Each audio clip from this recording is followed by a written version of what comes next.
I would like to call Budget and Appropriations order at 5:30. Good evening, everyone, and thank you for joining tonight. One sec. All right. So tonight we have the police chief joining us, and his budget can be found on page 49. And then later on this evening, we'll have the fire chief join us. His budget will be on page 55. So, Chief, good evening. Good evening, sir. How are you? Good to see you. Hope all is well. So we'll be doing this the same way we've done it in the recent past, where we'll give you the opportunity to discuss your budget, talk about the things that you think are important, any highlights, any changes, anything that you think the council should know, and then we'll open up to the council for questions. We'll have you here by 11 o'clock, easy. Yeah, that's right on time. That's right. So, starting in the personnel section of the budget, obviously the police budget is broken down into three major sections, with the final section being in the governmental. The salaries obviously are contractual, so that reflects the line item there. I'm pleased to announce to the council that the mayor agreed to fund a traffic division for the police department. I'm sure the council shares the mayor and I our pains and penalties of receiving constant complaints for traffic violations, speeding violations, and what have you. And I've been asking the mayor to fund a traffic unit, and he has agreed, and I'm requesting this honorable body to support that decision also. I assume that you guys receive more traffic complaints than the mayor and I do, so you guys filter them to me. It's troublesome how the roadway system in Attleboro is not growing, but our volume of traffic is, and our constituents are certainly being affected by that. So the traffic unit has been put into that line item, and I'm hoping the city council will support that. That will effectively address the problems that arise on a daily basis in those affected areas of the city where traffic has certainly affected the quality of life of those residents that we hear about from day to day. Going down to the part-time salary account, that has been cut by the mayor by $5,000. That serves the part-time cell attendants, the part-time janitors, and the part-time dispatchers when the grant runs out. If that is a shortfall, I'll have to come back to the council through the mayor and request that shortfall, if there is a shortfall. There are several accounts in the service section that are affected by the contract. You'll see some that have gone up, some have gone down, especially longevity. There's a lot of senior officers that have retired. The newer officers do not receive longevity, so you'll see a savings in those line items.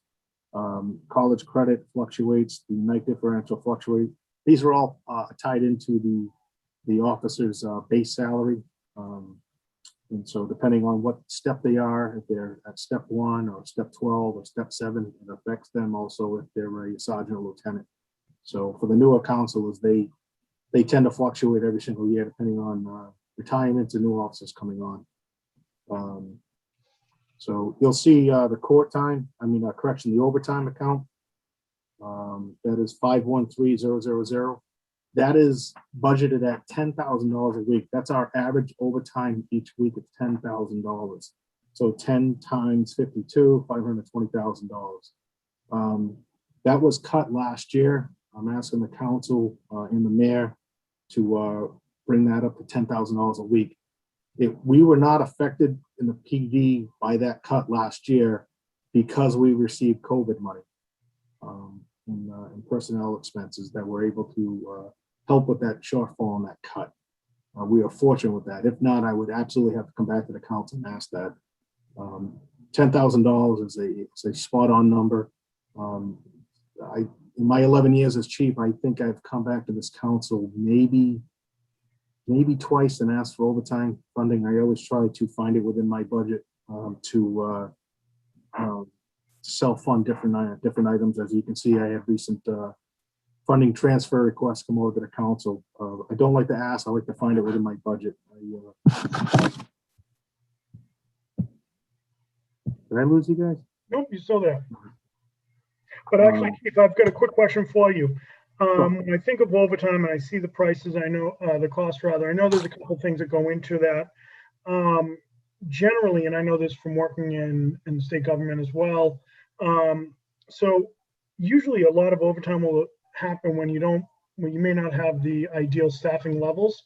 How many people over the course of the last fiscal year, how many officers have retired and how many are you down? We've had approximately 4 retire because it's over the course of a calendar year. Yeah. In this fiscal year, there's been 2 sergeants, a lieutenant, a patrolman. In the last 5 years, a lot of people have gone because they've been hired 32 years ago. They've maxed out. This past year has been in contemporary policing. It's been difficult for police officers. I'll leave it at that. It's been difficult.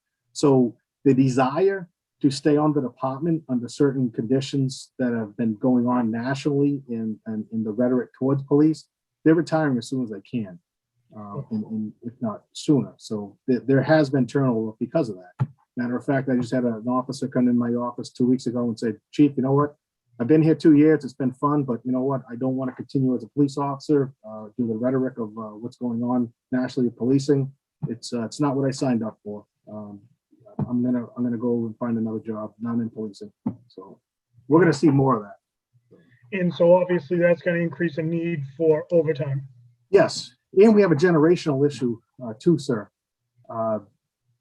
When I first started, there were practically arguments and fistfights over overtime on who was going to get it. Not anymore. Mhm. Officers do not have the desire to work as much overtime in previous years. The new generation, their time off is their time off, and they don't want to work. They don't want the overtime. They don't want the details. They want the time off. That is valuable to them. That's Sure. what matters. So we, as the city council, the chief and the mayor, are going to have to make a decision. The overtime is forcing officers to work, and that's usually the least seniority officers have to work more overtime, and that's by contract. Do we hire more officers so we decrease the amount of overtime exposure? Meaning that we're having a small number of officers work an extraordinary amount of overtime. That's a liability to the city. We're talking stress, we're talking fatigue, and we're talking decision making. We're talking liberty issues. We want officers to be at their best when they're out on the street. And right now, because of the generational issue of being forced to work 3, 4, 5 times a week on overtime, it's putting a lot of strain on officers. That's an emotional strain too. Also, it ties into your family. So we have to make a decision. In the next fiscal year, we have to decide to decrease the amount of overtime. Are we going to hire more officers to decrease the amount of overtime exposure? So. Thank you for that. Sorry, I just thought it was an important injunction. So thank you. Okay. Court time, obviously, because of COVID, the court system was not open. It was open on a limited capacity through Zoom. The court is going to open after July 1st. It's going to come back and go back to jury trials. As you can see, more things are opening. And I think that's a good point to emphasize that this fiscal year was better than FY20 on somewhat better operational. It was more open than 20. However, there were certain things budgetary wise that we put in expense at this court time. There's little pockets in my budget that you'll see there, but it's still not an ordinary fiscal year because of COVID. I'm expecting FY22 to be even better than FY21 and certainly than FY20. So if there are some anomalies, like, hey, you didn't use all this money in this account because of COVID, it was a very unusual year, but better than FY20. And I expect better things in FY22. So the rest of the account is contractual, the ups and downs. Not a lot of difference between the FY21 and FY22 and what the recommended and requesting are. Moving down into the service section of the budget, you'll notice on 524011, maintenance of building. In FY21, that was funded at $10,000. In FY22, that was this is requested and recommended to go up to $20,000. Why is that? Great question. Since I became chief in 2010, that budget, that line item has been budgeted at $10,000. So in 11 years, that line item has never changed. However, with inflation, cost, capitalism, items have gone up. So we're trying to maintain a police building for $10,000. This honorable body has certainly supported the department in this police chief on funding requests, but I go back every single year. And I'll just tell you what the revised budget is going back. So in FY21, it was 21,000. FY20, it was almost 22,000. In FY19, it was almost 15,000. FY18 was 29,000. In FY17, it was 34,000. FY16, 30,000. FY15, 34,000, and on and on and on. So I asked the mayor to increase the budget by 20,000. That will decrease the amount of times I have to go back to the council, and it will effectively fund that line item purposely. Because the building is aging. It's getting harder and more difficult to keep this building up. Remember, this building was built in 1929. We have been 85 to a police facility. We desperately need a new police department, a new police station. So, Chief, can I interject real quick? I'm sorry, I got a question about that because I'm looking at the overview of what Jeremy sent, where it said repointing masonry on building 8,000, leak in the roof 9,000, repair front steps and veranda 7,000, replace rear stairs 85,000, evidence storage trailer. Talking about the police, talking the number of officers, the overtime. I was really disappointed that the feasibility study didn't come out of committee, because I think that my understanding, and correct me if I'm wrong, it's not just about the building. It was really all about getting someone to really look at everything from technology to staffing to the facility needs. Is that something that you think would have been addressed in that facility study? Yes, that was disappointing, and I'm upset. Myself and the fire chief went to the mayor requesting that feasibility study and that assessment. That was a holistic assessment that would have studied not only the police station, our needs, certainly future needs, fire department, each fire station, the run times, the location of a combined police fire facility, the regional jail lockup, a regional jail dispatch. Depending on the location, that feasibility study could have recommended either we close stations or adjust run times for rescues, our police districting. It was a holistic study. Not for that study not to go to the full council. I'm going to tell you what, I'm very disappointed. I'm upset by that, because that feasibility study and assessment center affects everybody all the constituents that you people represent holistically on the council. I think that was very unfair. That should have went to the full council. Absolutely, right? To give every single city councilor who gets voted in to represent the people of this city a say, and it didn't. Yeah, disappointed in that myself. So, all right.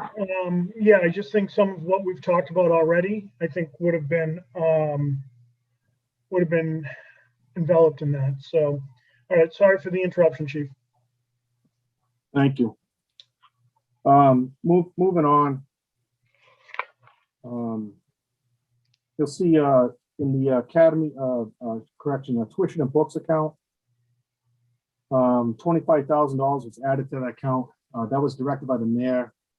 He wants me to purposefully do training with the officers on unconscious bias, de-escalation, 21st century principles of policing, and what have you. So he directed me with $25,000 to increase that among the other training that was already been conducted and budgeted in the previous year. But I thank him for that, and I think it's wise, especially with the ever-growing training needs of our police departments. We don't want to be the police department on the news. We don't want to be the police department on YouTube. So I thank the mayor for that and recognizing that need, that we need to keep training the police officers. Sure. Excuse me, real quick. So, Councilor Blair, I see you have your hand up. The way we're running this is we're letting the chief go through with his presentation, and we'll take questions once he's done. I just wanted to piggyback on Yep. So there'll be time for it. So if we'll just let the chief finish, and then. All right. It's not often I apologize. You were going to have an opportunity to hear me. Okay. And this simply the next line item that's different, that's not level funded for the previous budget, is the vehicle account. That vehicle account back down in the capital outlay, 587060. That's the tow contract. So the city collects $161,000 for police towing to be the exclusive tow contractor for the city of Attleboro Police Department. So that usually would fund 3 police cruisers per year. So we're self-funding the purchasing of the police cruisers. However, we're a green community now. The hybrid cruisers are a little bit more expensive, so I can probably get about 2.5 cruisers out of that now. I'm going to try to figure out something how we can bring it up to 3, but that number represents the tow contract. And that's, so it's like a self-fund item for the police department. So let's see, you've actually answered a lot of the questions that I had. Just give me one sec. Can you talk a little bit about 558220 special safety, $21,000 new request? I'm sorry. My mind's still on feasibility study.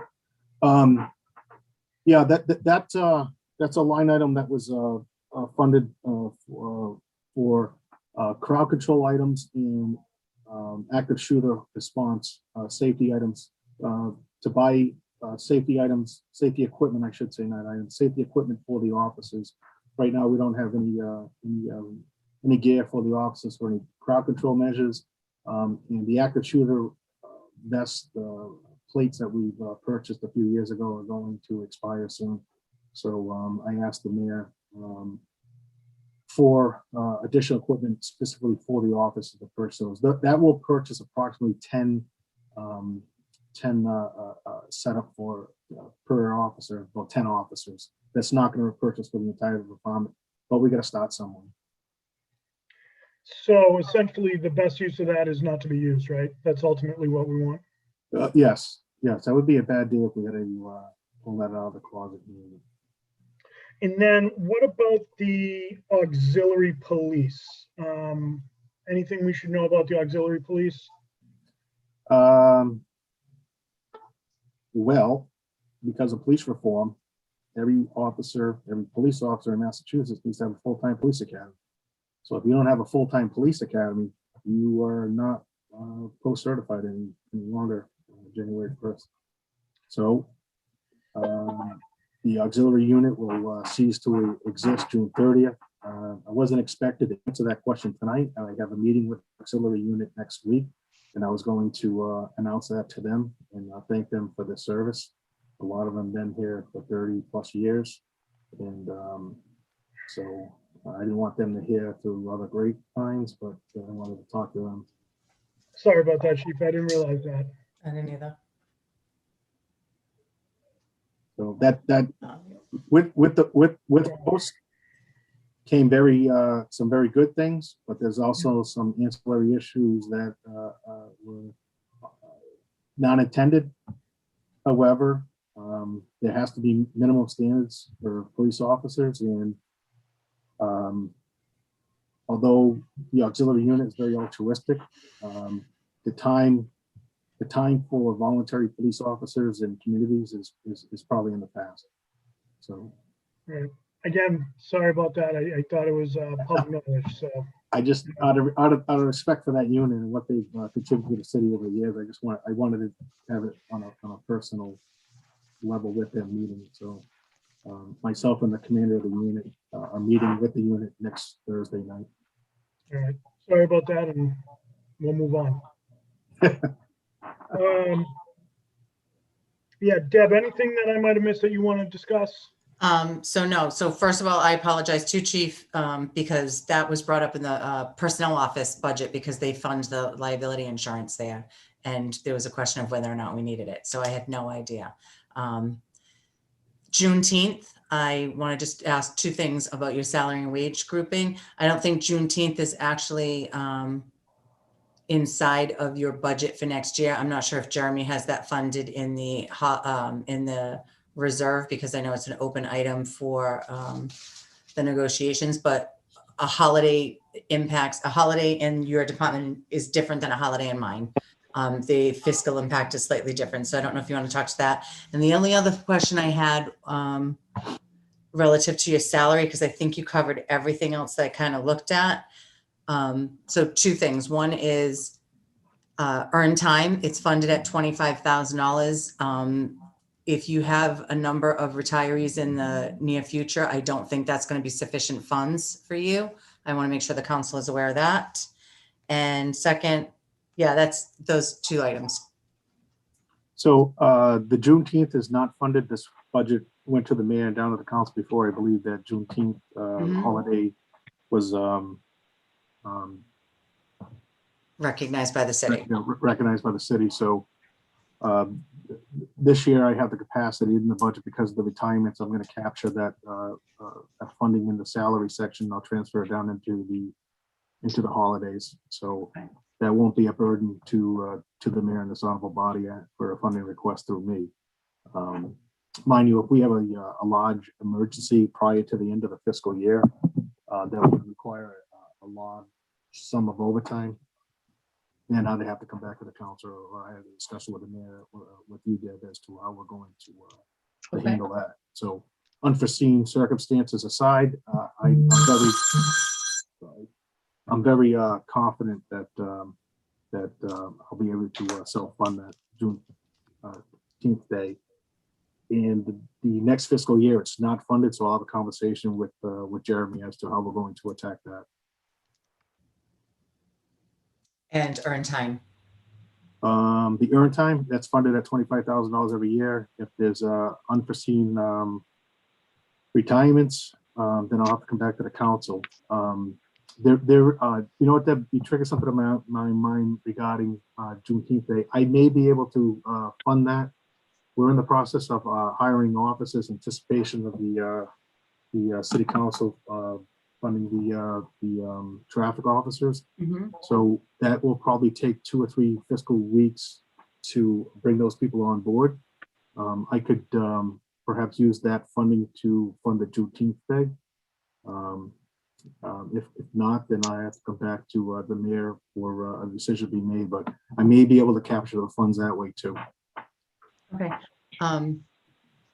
So yeah, I just want the council to be aware that if there are retirements, I don't know if the chief has enough money for earned time. Last year's original appropriation was 65,000. There was 102 that had to be moved in there, and year to date this year for retirements, it's 167,949. So it gives you an idea of how much that could be if you have long-term city employees that retire after a career. So that's it. That's what I had, Chief. Thank you. Obviously, I know you have questions, Chairman Delissio or the rest of the board. The only other thing, Chief, the council, I think, is aware of it, just for anybody else that's watching, obviously, the police department does manage, for lack of a better term, the crossing guards. So that's in the packages I sent all of the city councilors, the funding for that. And Chief, on June 1st, as you know, because you get copies of the council votes, all three of your revolving funds were reauthorized with the balances that were the same as last year. You bring up a good point about the crossing guards. They're affected by the minimum wage increases that have periodically been happening. So if you see the salaries have been increasing, that's because the minimum wage has also been increasing. So. Excellent. One thing that I think we need to talk about, and you heard it a couple times with the chief, is I appreciate the way, and Dennis Walsh does the same thing. You're both really good and strategic about end of the year, switching money around, transferring within your department, so you don't have to come back and ask the council for money. So when you say, and you're talking about the salaries of the crossing guards, and it's contractual and it's tied to minimum wage, I think that illustrates kind of the fiscal understanding that you have of the budget in every single contract. So personally, I appreciate that. The other thing I want to say that I do appreciate is your program with buying the cruisers. And, you know, when we talk about 2.5 cruisers, don't know which half isn't going to make it, but, you know, hopefully it's the one with the engine. So we'll figure that out. But so what I want to do now, Chief, is open it up to the council and my committee first. And Todd, anything you want to ask the chief, and then we'll go to Council Blair? No, I think the budget's pretty straightforward this year, and would just echo the chief's comments about being disappointed on the feasibility study. So noted. Thank you. Council Blair, you're on mute. There you go. I'd like to take this opportunity, Kyle, to apologize to you. I was probably one of the vocal ones that thought $200,000 at this point in time for a feasibility study. I think my quote was, all of us on the council know we need a new public safety complex. I didn't think the 200,000 at that point, this was the time we should have spent it. I wish the communication, not from you, Kyle, because you and I have had a great relationship over the last, how old are you? 48. Over the last 45 years, right? I didn't change any of your diapers, but I come close. I was off guard with that, Kyle. Not making excuses, but I haven't had a good spring. I didn't have my A game. I'm back up to about a B plus. Hopefully in a few more months, I'll be back at my A status. But I think not communication from you, Kyle, because you passed this on to our leader and the leader brings it down. I think there should have been a lot more discussion previous to that coming out and not being sent to the full council. I understand more of that listening to you tonight, and I could see how you were getting a little upset with it, and I don't blame you because I understand it that much more. My senses was that we'd spend 200,000 now, and 3 years down the line, we'd have to spend another 200. That's why I spoke up, but I apologize for not supporting it, Kyle.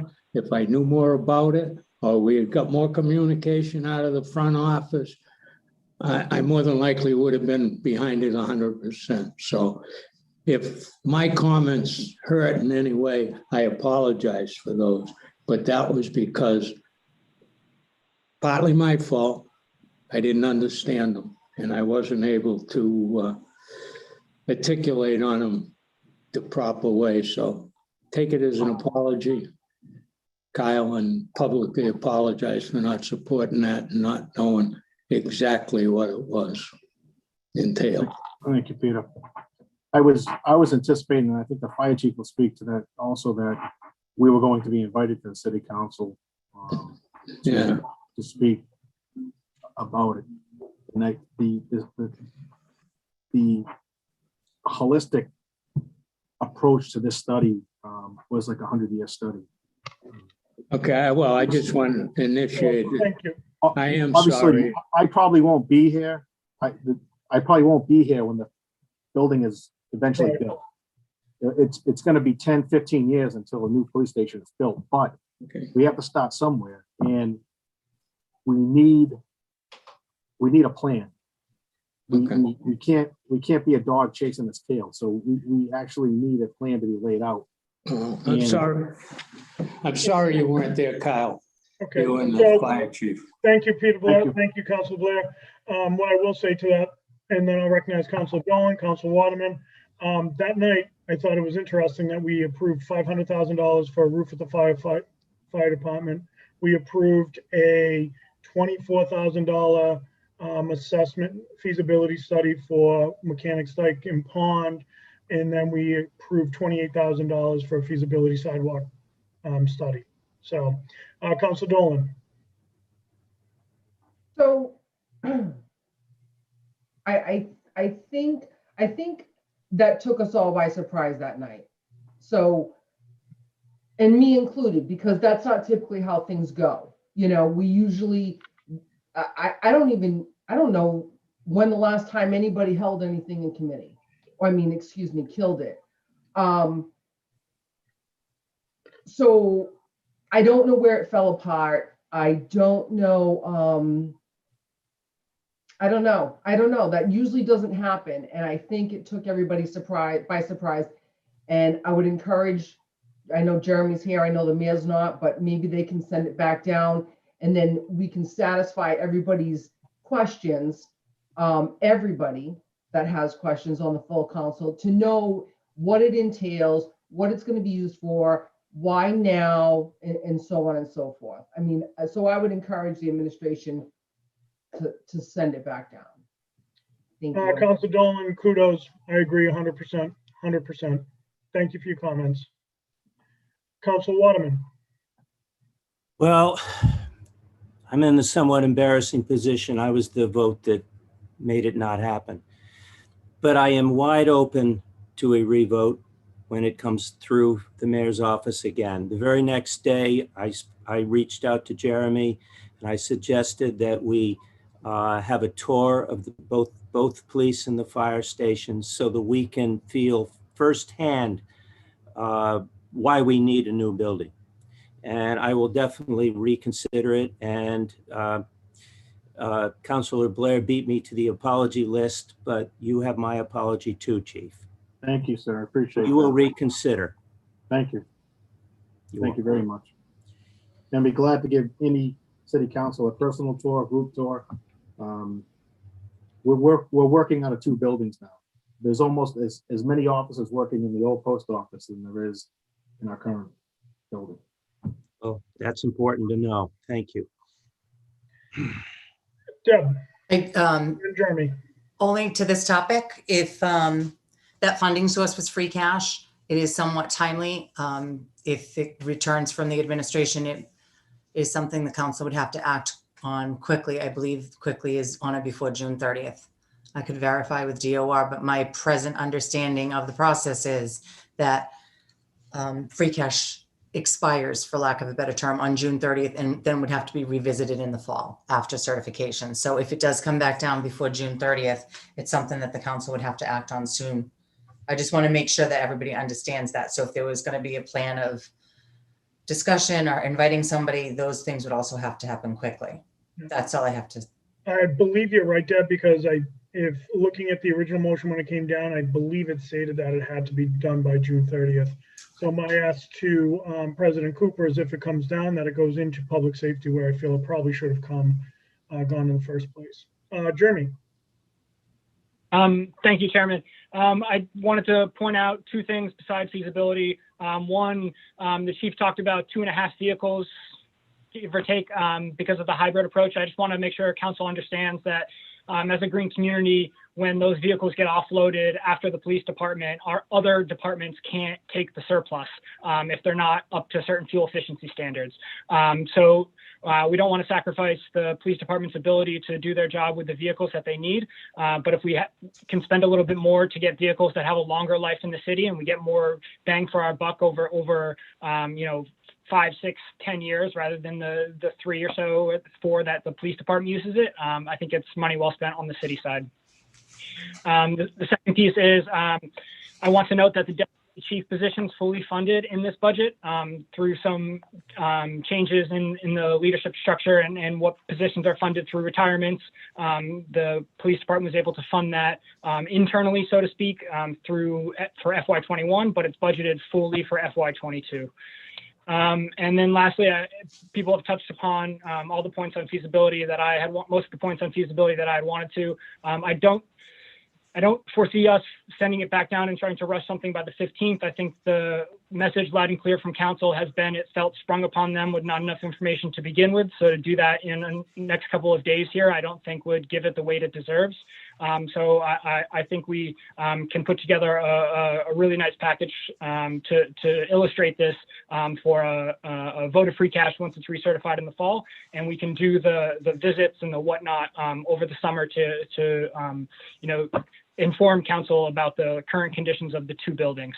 I think one important point to highlight about the study is it's just not a feasibility study. As the chief said, it's a needs assessment. It's a holistic approach.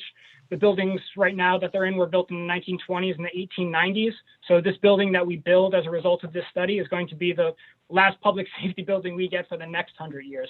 So we want to make sure that we really forecast the needs of public safety over the next decades. So I think it's important that we do this. I think it's important we do it right. And I'm looking forward to working with council again on this. Thank you, Jeremy. Friends, do we have anything else for the chief? All right, Chief Hagney, thank you as always. Thank you for putting together a level funded budget. And I've said many times, level funded budget year after year actually is the equivalent of a budget cut given inflation. And I think that the mayor has articulated nicely that no department is adequately funded, but it's not going to sacrifice services due to the level of leadership we have in each of the departments. So thank you. Okay, I just want to, in closing, just thank this honorable body for supporting the men and women of our police department. It's been a troubling year. I think they certainly earned praise by us. I might be steering the ship, but they're making the ship go. So I appreciate what they do, and I appreciate city councils reaching out to me and the officers, thanking them. It means a lot. It goes a long way, and I hear them talking about it. So thank you for your support. Well, Chief, thank you. And, a lot of what people are talking about, they're talking about social involvement from the police officers. This is something you've been well ahead of the curve on, especially with the POP unit. And, we think about all of the officers on the POP unit and the great stuff that they do, which if anyone hasn't had the opportunity to go down and see the POP unit, work with the chief and go see the POP unit, talk to them about what they do. It's pretty amazing stuff. As long as I've known you, you've been a proponent that training and staying on top of the changing times well before last year, and we saw it again. And I think the mayor recognized that and working with you by increasing your training budget. And when we talk about body cameras, I know that's something that you've been asking for well before it was as commonly talked about as it is these days. I think that your progressive style of policing, to you, what you said, you steered the ship, and your men and women on that force make it go. So I just want to thank you for everything that you do. Thank you. I appreciate it. The entire Thank you very much.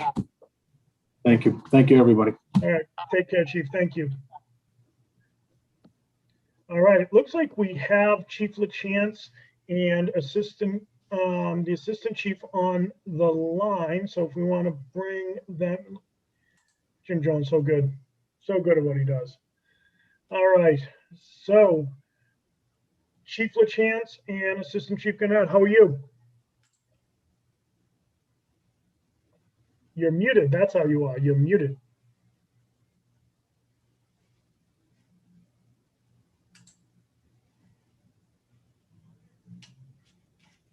How's that? Much better. Much All better. right. So, Chief, thanks for joining us tonight. Assistant Chief, thank you for joining us. The way this is going to work is the way we've done it over the last several years. We're going to give you the opportunity to point out the highlights in your budget and discuss anything that you think's relevant and pertinent for the council to know. And then we'll open it up to questions from Deb, Jeremy, myself, and the council. So Chief, the floor is yours. All right, well, thank you very much, Jay. I appreciate the opportunity to discuss our budget and the fire department needs as we enter FY22. So this is my 11th year as fire chief.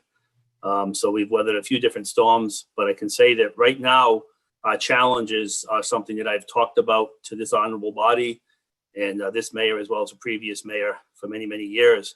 The demographic makeup of the department, age specific, is such that we have retirements that tend to occur in chunks. And we are now at the phase that I've been concerned about for many years that, within the next 2 years, realistically, I could see 20 people retire. Absolutely within the next 6 months or so, we're going to see 7 to 8 retire. I just had a resignation last week, and we had an additional retirement last week. So the staffing levels are becoming critical. It's something that I've talked about for many, many years. It's not just about money, although that's certainly a part of it, but the driving force that we're going to be having to make some difficult decisions is just human manpower issues. And if I have 8 or 9 retirements in the next 4 to 5 months, even if we're fortunate enough to recruit candidates to try to hire them, the process that we have to follow with civil service takes several months. We're going to have some very large holes in staffing. And there's an unfortunate possibility of station closes because we don't have the staffing, regardless of how much money somebody wants to throw at the problem. If we don't have enough personnel to fill the vacancies, we're going to have a problem. So I'm hopeful that going forward, working with the mayor and Jeremy, we have some meetings scheduled to try to discuss some options that we can be prepared. But this is something anybody who's been on the council for many years know. I've talked about this for several years. So I've kind of been preparing everybody that we're at that point that this is going to become a reality really soon if we're not very fortunate. Chief, can I jump in real quick, ask you a couple questions about that? Sure, absolutely. One, and I think when you're talking about the potential of losing up to 20 firefighters over the next 2 years, and I look at the overtime number, and I think, it's kind of a cause to gasp. But when I think about where the staffing levels are now as opposed to where they were in 2017,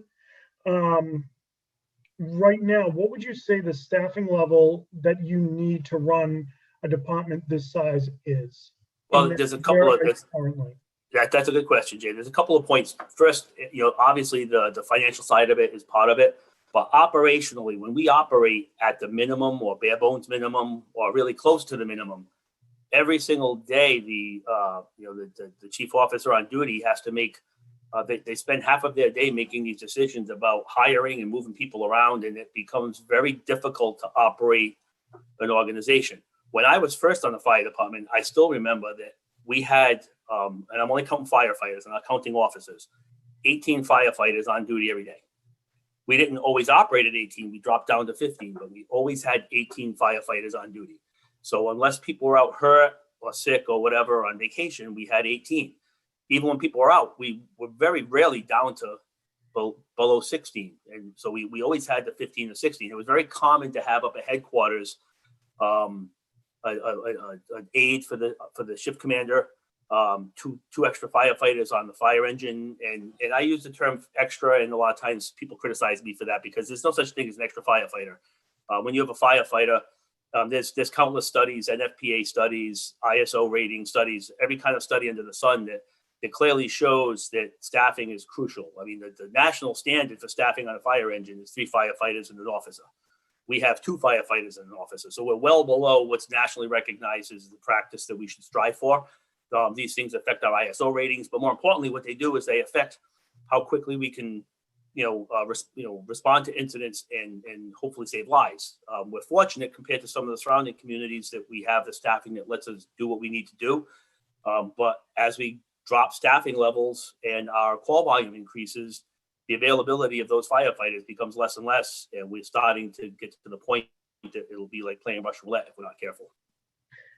All right, thank you for that. I think that was helpful. The other thing, can you just, you talk about firefighters, but can you talk about, one, the difference between paramedics and an EMT, and why why you think it is that the paramedics are so important? Sure. So first, I've been a paramedic for probably 27 years. I was a paramedic before I was on the Attleboro Fire Department. I've taught a paramedic training programs, so I have an extensive background in EMS.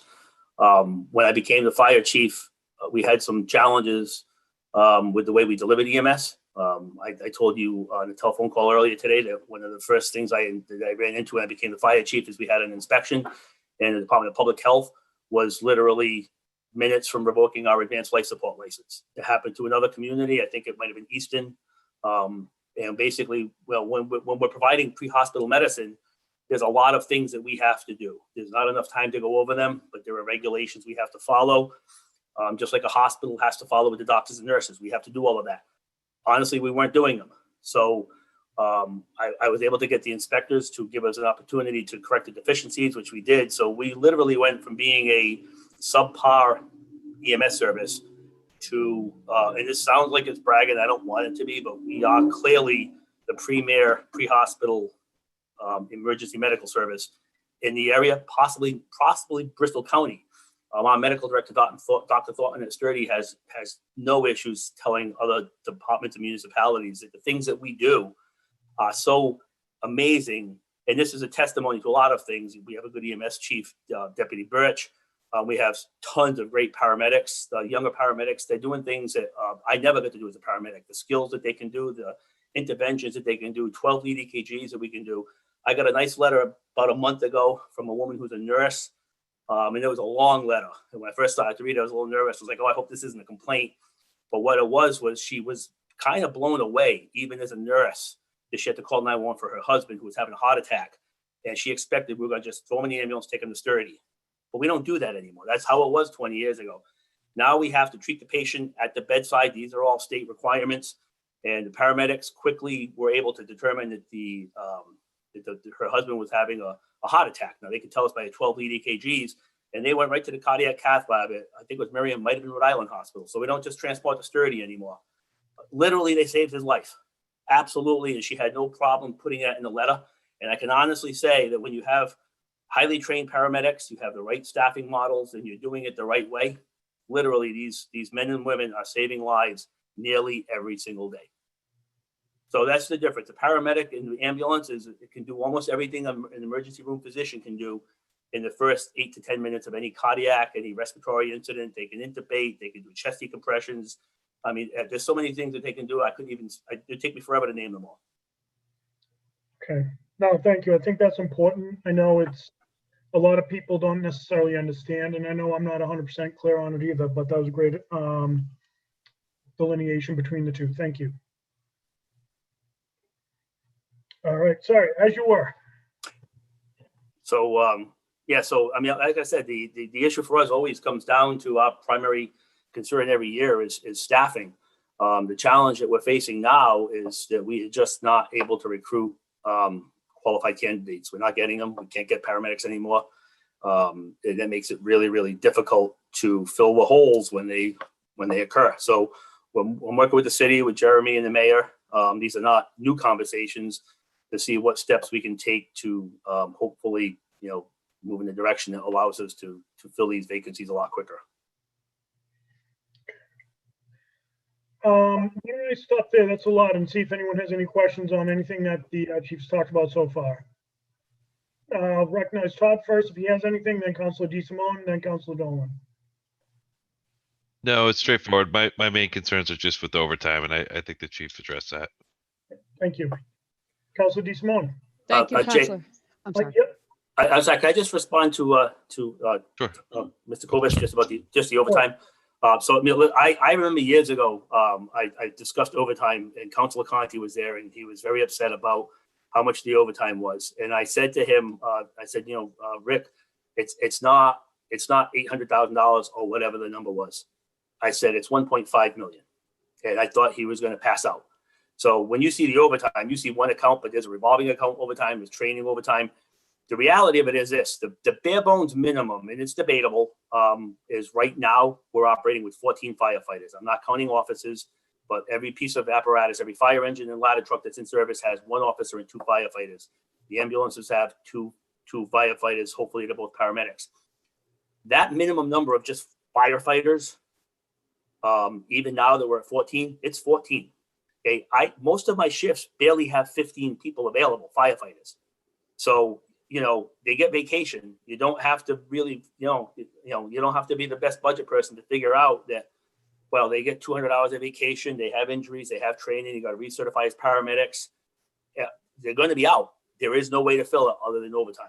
This was a decision that the city made back in 2007 or so, when there were real risks of layoffs. We were always operating at 18 to 19 firefighters per shift. And there was a serious budget problem. And rather than laying people off, we operated at lower staffing levels. We had no overtime. We didn't replace people, which at the time it was the right decision. It gave the impression that it was less expensive to operate on overtime than it was to staff appropriately. It worked for the short term. The problem now is that the reality of it is I have some firefighters through no fault of their own. I mean, they could work 500 hours of overtime a year, maybe 1,000. That's not good for anybody. That's not healthy. That's not good for the community. And that's not because of abuse or anything. It's honestly because of a staffing model that doesn't work. We really need to get, the reason the ordinance allows us to have 80 firefighters is because if I had 80 firefighters, there would be no overtime, or virtually no firefighter overtime. And that really should be our goal, is to staff at that level that allows us to do those things. When a firefighter's on duty and he gets hurt, it doesn't cost us anything. If a firefighter's on duty and he has to go training, it doesn't cost us anything. Right now, the end of the fiscal year is a very stressful time for me because I'm at the bare bones minimum. And one firefighter gets hurt and is out for the last 3 weeks, I'm going to need $15,000 that we don't have. It's just not a good model. It's not something that we should continue to do. I know that I spoke with Jeremy and the mayor, and they're very supportive of trying to improve it to get us back to where we used to be. So hopefully this will be the year that we'll be able to do it.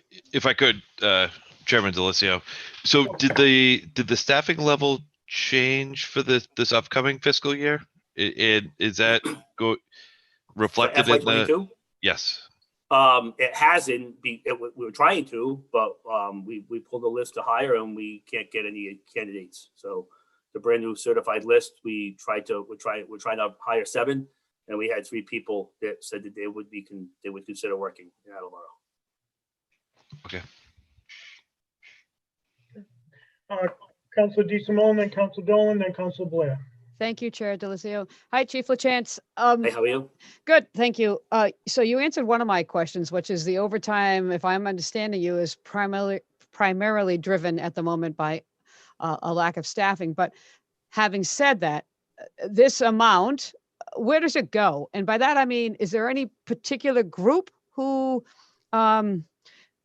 utilizes most of the overtime, and what's the nature of the calls? Are these fire calls or medical calls? So how is the overtime actually used for the most part? Well, I mean, we go by a staffing model. So if I need to have, typically I set a minimum of 7 paramedics on duty every day, as well as a minimum of now 14 firefighters. And I'm not counting the offices, just to not confuse the issue.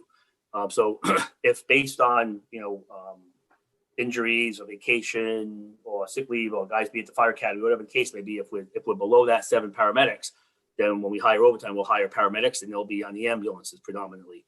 But I do operate, all of our fire engines are licensed emergency first response vehicles. Engine 4 is licensed as a class 5 ambulance.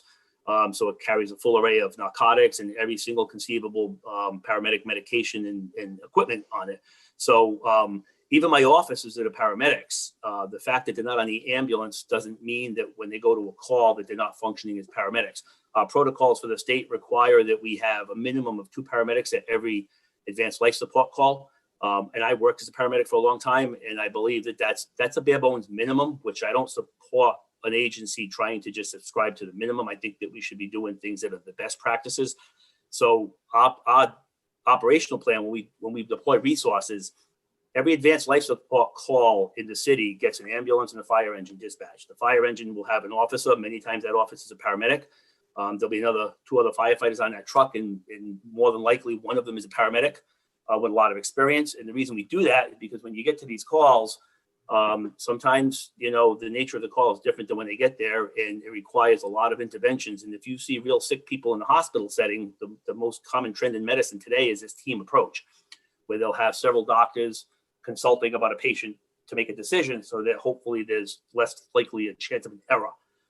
Having only one paramedic or two paramedics at a call is okay if that's all you can do, but when you can send a few there, we give the patient the best chance and ensure that we're going to make the best decision. So that's kind of why we do it. Regardless, whether or not we sent them on the call or not, they're still on duty. It doesn't cost any more money. I can't really say it's this much per call or this much per type of call, because we need we're really at the minimum, the bare bones minimum. There's something called the ISO rating, Insurance Services Organization, which is an independent agency that rates fire departments and municipalities for the fire protection capability. When I became the chief, we were a 5, which is pretty poor. We're now a class 2, which is pretty good. That's based on how we deploy resources. So they have an independent party come in, they look at our dispatch logs, they look at everything that has to do with the fire department, how we send resources to calls, not just medical calls, but fires, how we deploy everything. And they look at that, and that's how they kind of give us an idea of how we're doing as a professional fire department. So that's one of the things that I always caution people, that we should be very careful about.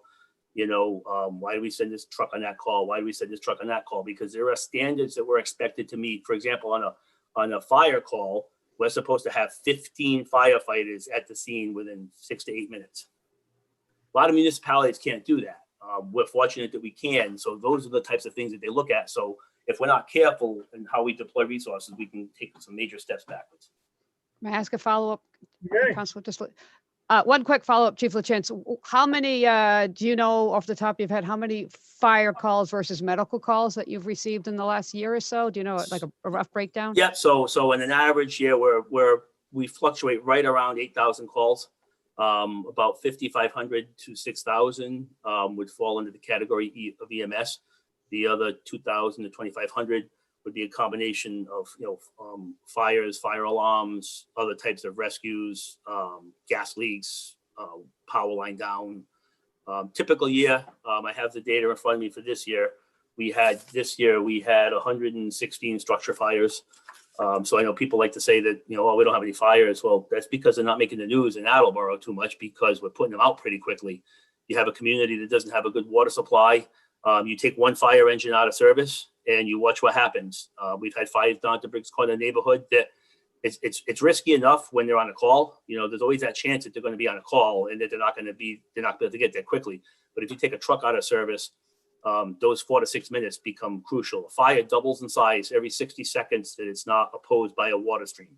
So the reality of it is that a fire that occurs at a house, if we don't have resources there in 4 to 6 minutes, it goes from being almost a non-existent fire to an entire room, possibly a whole floor. And that's the difference between people surviving and not. And that's really what we're up against. May I ask one more question? May. All right. So forgive me, Chief, and I mean no disrespect to the work that you and your staff do, but if I'm understanding you correctly, on the medical calls, which are the majority of the calls you receive, there's an average of 5 staffers going out between a truck and another vehicle? On an EMS call? Yes, sir. Yes. Okay. All right. Thank you. Yeah. So just to understand, one of them is a supervisor. So when you send 2 paramedics out, you run into problems. Not that I get a lot of them, but before we were doing that, you would have, complaints, and there's no trained supervisor there to ensure that the community is getting the services that they're asking for. I've had this conversation with my own parents. They live in Somerset, and I've had to have the conversation where they say, oh, it's $1,000, $1,500 every time the fire engine goes out. Absolutely false. No truth to that statement at all. They're on duty. There was no wear and tear on the truck. The trucks get out. The trucks have to be replaced because of their age. It has nothing to do with the miles. The bigger issue is that if trucks sit in the station all day, that's not good for the truck. So the fact that they go on the medical calls gives the driver some experience training, gives the officer some experience commanding his subordinates. he supervises some calls and the community gets a better service. Thank you, Chief LaChance. Thank you, Thank you. Councilor Delicio. Thank you. Council Dolan. Thank you. So this is my fourth budget, and I feel like we could just record you and Yeah. do the same thing every year. So this is what I'm concerned and I'm confused about. So we talk about understaffing, which increases overtime. But then when we talk about staffing, you say we can't get anybody. So it's like I feel like we're in a whole chicken and an egg thing. And I can't say I understand it fully. So even if you wanted more firefighters, the way I'm taking it is that you couldn't get them if you wanted them. Why is that? Because I know we talked about this. Yeah, no, there's a couple options, and it really comes down to it's really simple economics. When you're pulling from a pool of candidates and you're seeking the most highly trained candidates for positions, and there's only so many of those candidates in the Commonwealth, you're now competing with other municipalities. We're not a competitive municipality for paramedics. Now, you'll hear a bunch of people say otherwise, but we're not. That's just a fact. And we have options. We either fix that or we provide less of a service. There's other options. There's we could try to get out of civil service to improve our pool of candidates. There's a whole host of things, which, I'm not the one that gets to make those final decisions. It's a complicated process, but what I can say with absolute certainty, continuing to do the same thing that we're doing is going to be disastrous in another couple of years. May I, Councilor Delicio?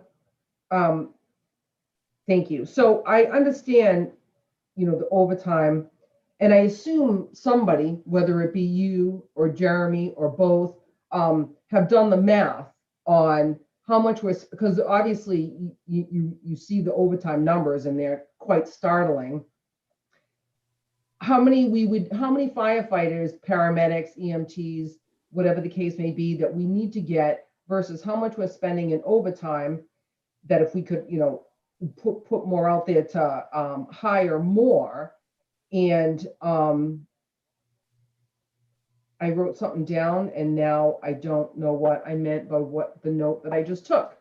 So like I said, with $1 million in overtime, that's startling. And, I know when it comes to retirements, I have to assume that we're kind of prepared for retirements.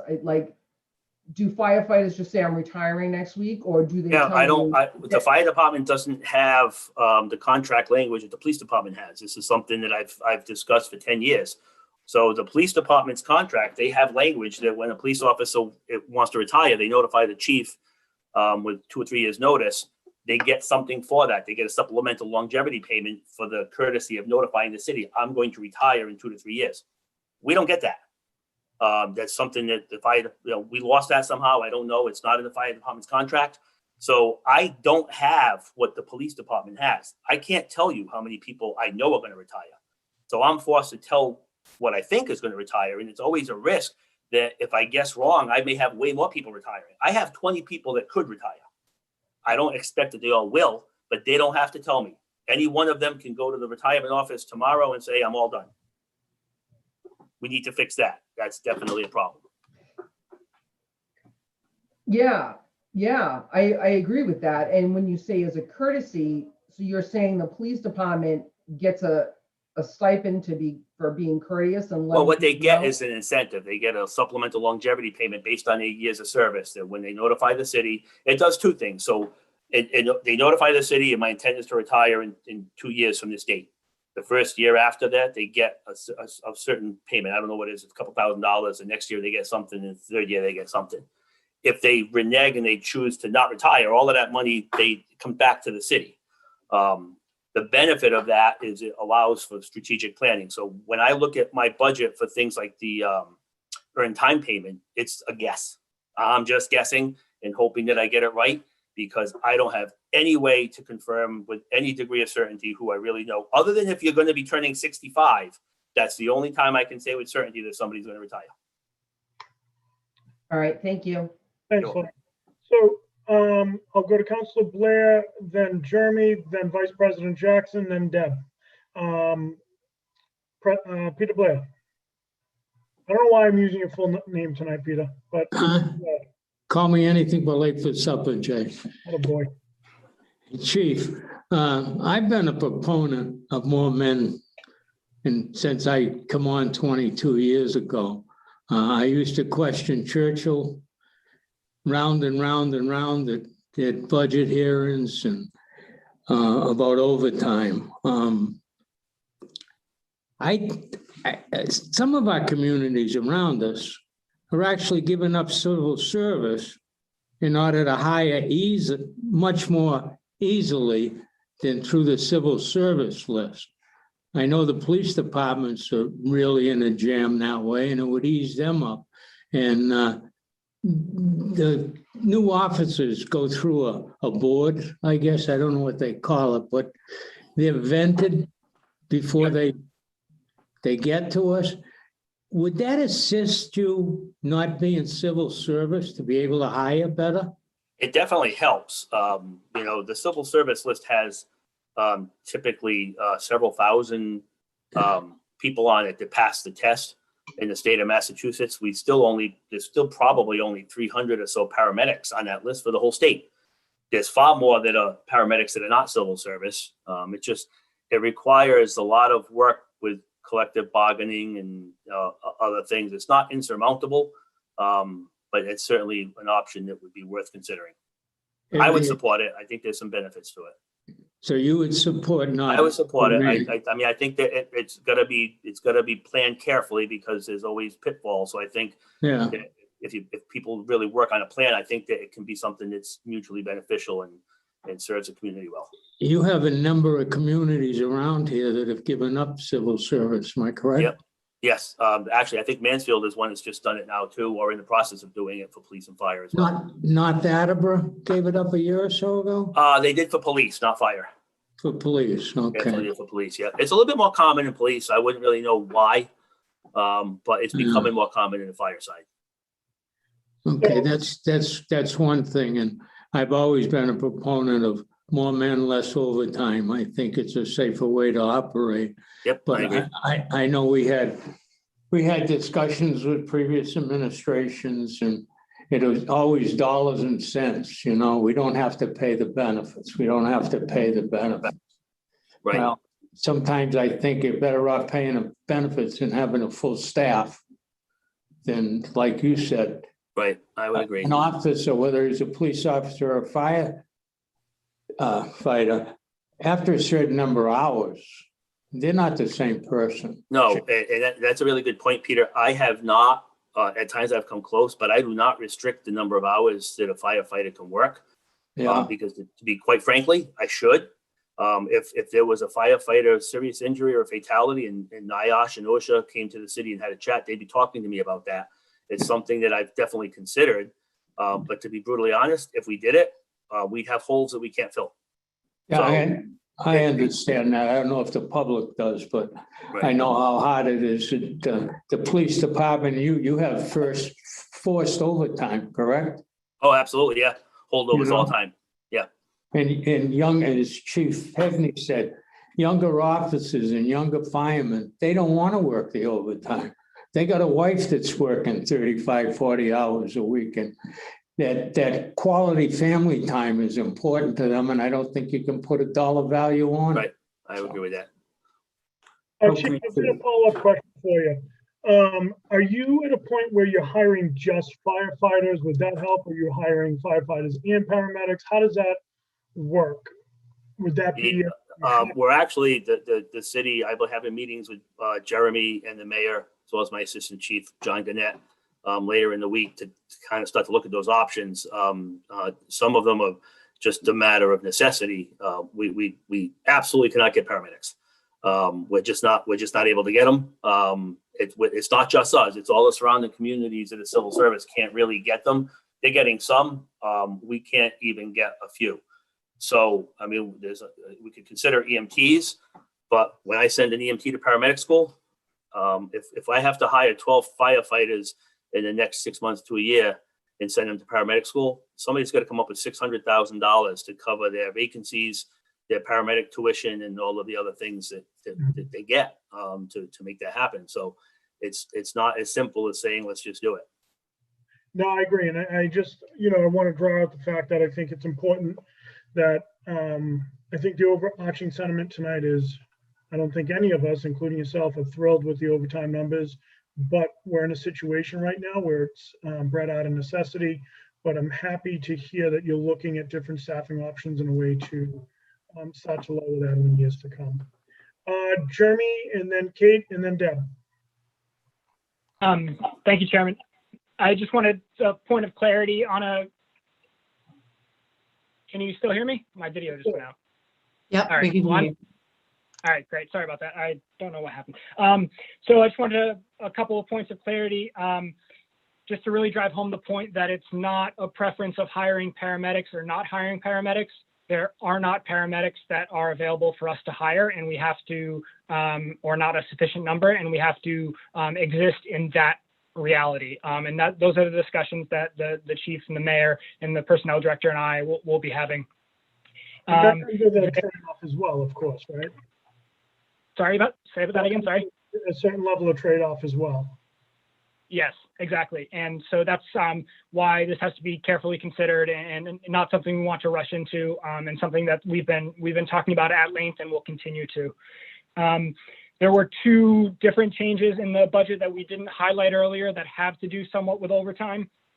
There are two accounts, an extra $50,000 in 531120, which is overtime to cover when firefighters are at fire academy or other training, and an additional $48,500 in account 519912, which is the SAED stipend.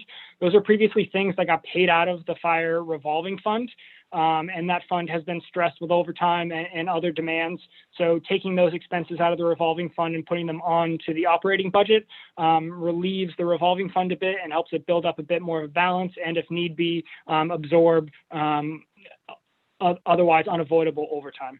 And I just want to make a point to Councilor Blair and Chief LaChance about, reducing overtime, regardless of the budget impact, is good for the community, is good for the individuals, and especially the holdover overtime. I'm glad Councilor Blair brought that up. That's something that we really want to address and reduce if we can.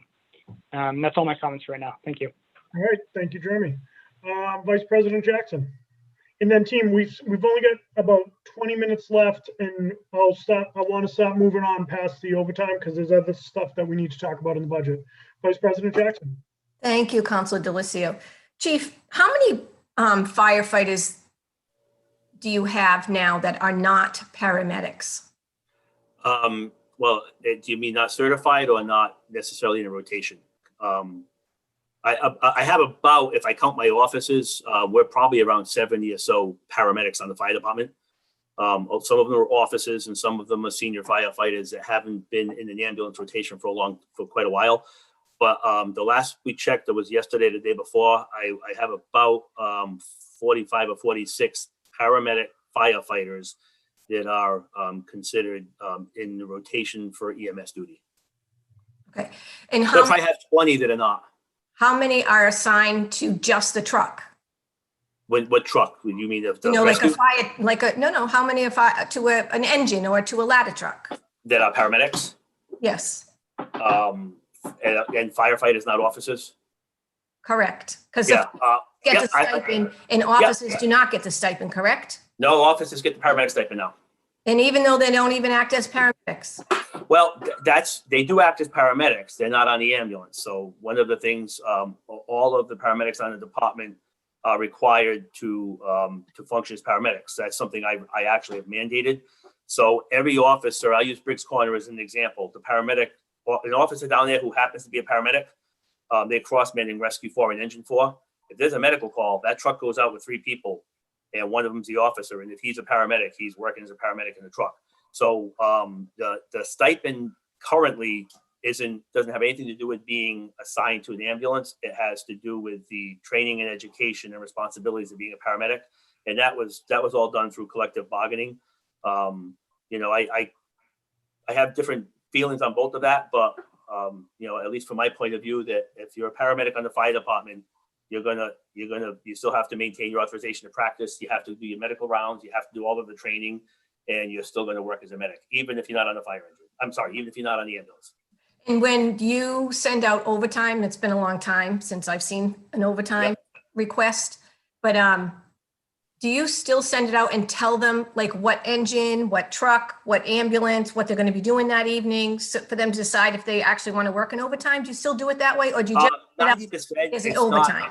it's not quite as obvious as that to them, but if I set the standard for say 7 paramedics on duty, and they have to hire, we're down to say 6 that day, so they're hiring. If they say specifically we're hiring for a paramedic, the software only notifies paramedics, and it's pretty 99% certainty they're going to be assigned to an ambulance. That's part of the whole process.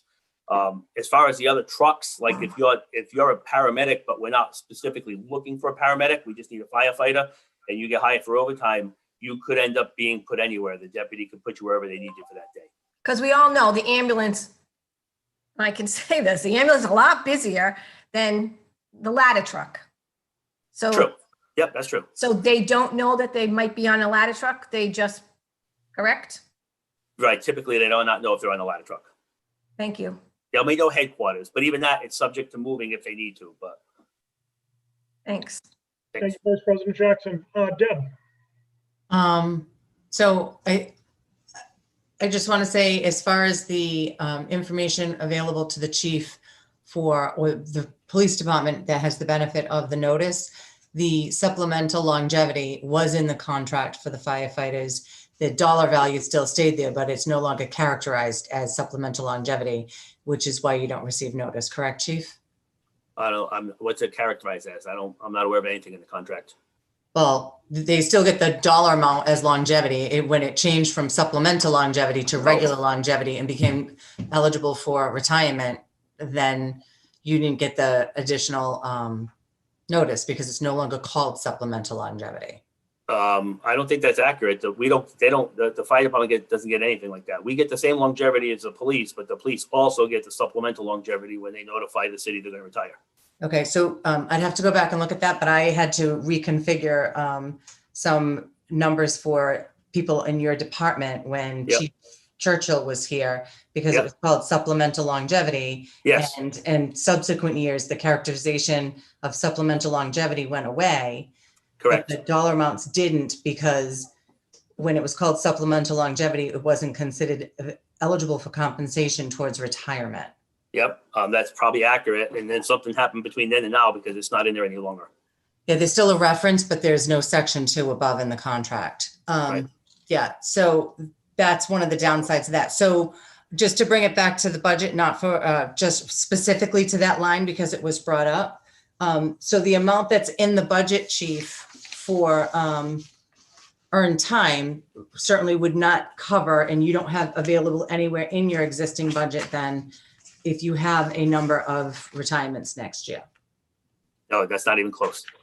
Okay, I just wanted to make sure that, because you requested 200,000, it's in the budget at 100,000, but if you have a number of retirements, that will not cover what you need.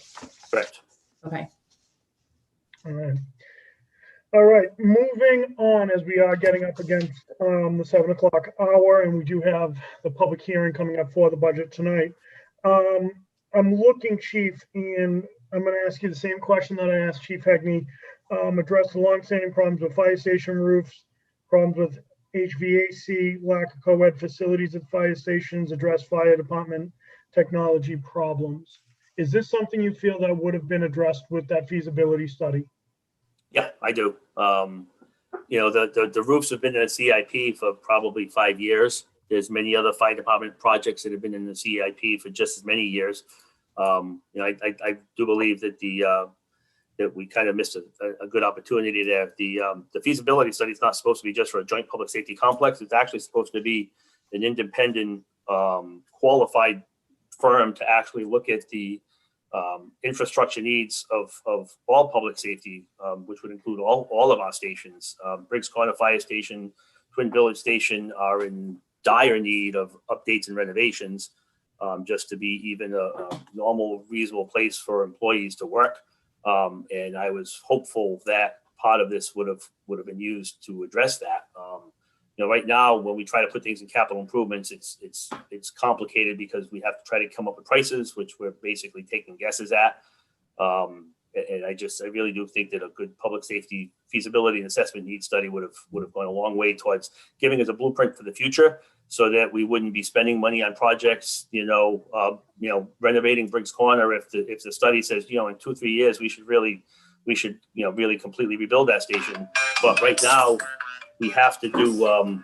There's no way around doing the repairs, so we have to get those repairs done. All right, Deb, is there anything else for the chief? Specific to the topics that have been talked about, or just in general? Just in general.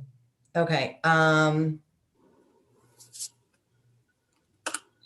Chief, did you want to speak to the increase in any of the other sections of the budget? Yeah, sure. I think a couple of the one that's really would strike would kind of stand out to people is the education and training. Yep. Which in the previous year was significantly less. It was $30,000 in FY21. Although it was, we had received more than that at the beginning of FY21, and that account was cut last year by the mayor's office before it went to council. That funding source is predominantly used when we cover firefighters going to the Mass Fire Academy. So when we hire a firefighter, we send them to the Mass Fire Academy. It's a 9-week program. It's full-time. When we send a firefighter to that academy, when we're operating at the bare bones minimum staffing level, it's 500 hours, close to 500 hours of overtime for each firefighter that we have to send to cover them, not for them to get overtime, but to cover them. The cost of that overtime comes from that account.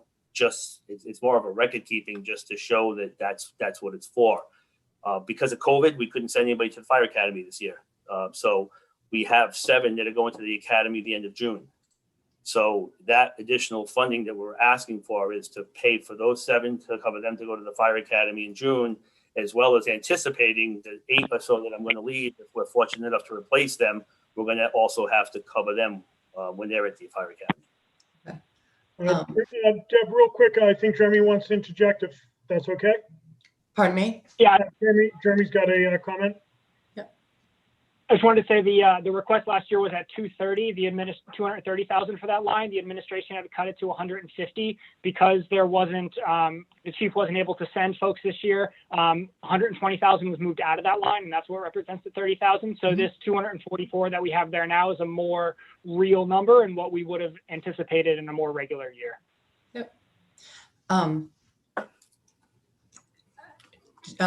Councilor Delissio, it's not really budget related to the chief's budget, but I do need to hopefully have an opportunity to point out that the chief, as the city's emergency management director, has done all of the FEMA and MEMA related stuff for COVID. So in addition to navigating the pandemic and all that entails for his department, on top of that, in his role as the emergency management director, he's been the person really navigating the software system and the request for reimbursements and all of that stuff as it relates to FEMA.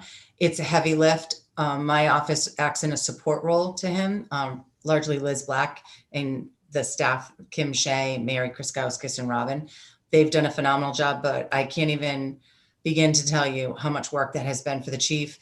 I spoke to the Department of Revenue earlier today. There's nearly $1 million worth of expenses in it. We have not yet received any reimbursement of that money. The chief has, been working on that, submitted project requests, and other things will happen with that. But that's almost $1 million worth of expenses that the city didn't have on its operating budget because of that grant, and we wouldn't have been able to do that without the chief. So it was a big financial lift for us. I can't even imagine being the person having to run the fire department and then also have to worry about that stuff. So I would really like to at least make sure the council understands that and knows that. Thank you, Deb. I appreciate it.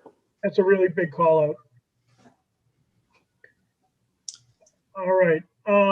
Anything else, Deb? Chief, all of the revolving funds were voted by the council on June 1st. So the fire alarm testing system voted on the first with the limit of $40,000. Your fire ambulance was voted at $1.3 million.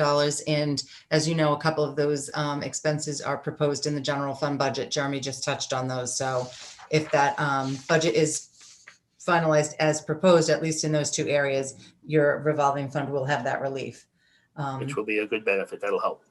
And then the other thing, just for the council's edification, the chief, Jeremy, and I briefly talked the other day, and the chief and I have had some follow-up conversations that we at least need to look at and do an assessment again of where we are for the billable rates. And that is largely Medicare driven. So it's something that we will look into in the not too distant future. One thing that I think we'd be remiss if we didn't mention is the 80,000, an increase of 80,000 in line item 558320 for foul weather gear. I think that's something that over the years this council has been pretty vocal about. So glad to see that that's in there. Jeremy, one thing that I would like to request, this will be in the budget message, but I'd like to request it so you and the mayor can start to think about it now. I'd like to see if there's a way that we can have an update probably at the end of first quarter of fiscal 22 relating to the staffing levels for the fire department, something that we can have regular updates. I'd like to get back on track with quarterly updates. I know it was a little tough with COVID as we're starting to come out of it. I think a lot of this stuff, if we can talk about throughout the year, a little bit more, you're always accessible, so don't take that the wrong way, but just in front of the council, I think the staffing levels for the fire department is probably one that will be one that this council wants to hear pretty frequent updates on. Yeah, absolutely. The chief and I spoke earlier, and I said, hopefully we don't spend too much time on staffing levels that don't have a ton or don't have a lot of resolutions here tonight, but that we can get together and come back and give council an update in a couple of months once we are further along on our project. So yeah, we're absolutely on the same page. Excellent, thank you. All right, any last questions, thoughts, concerns for the chief or the assistant chief? Seeing none, Chief LaChance, Assistant Chief Gannett, thank you both very much for entertaining the questions today. And for a tough budget and a tough year. Thank you to your entire department for everything that they've had to endure, especially over the course of the pandemic. We're lucky to have the fire department we do, and we appreciate everything that you and your department do day in and day out. Thank you, Jay. If just before we close, I just would like to just add one thing.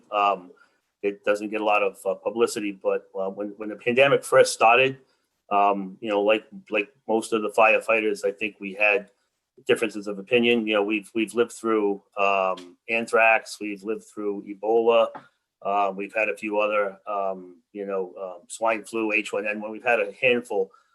So I think most of us were, at least initially, under the impression it was going to be the same thing. What became quickly obvious was when our first officer became acutely ill. Actually, very fortunate he didn't die.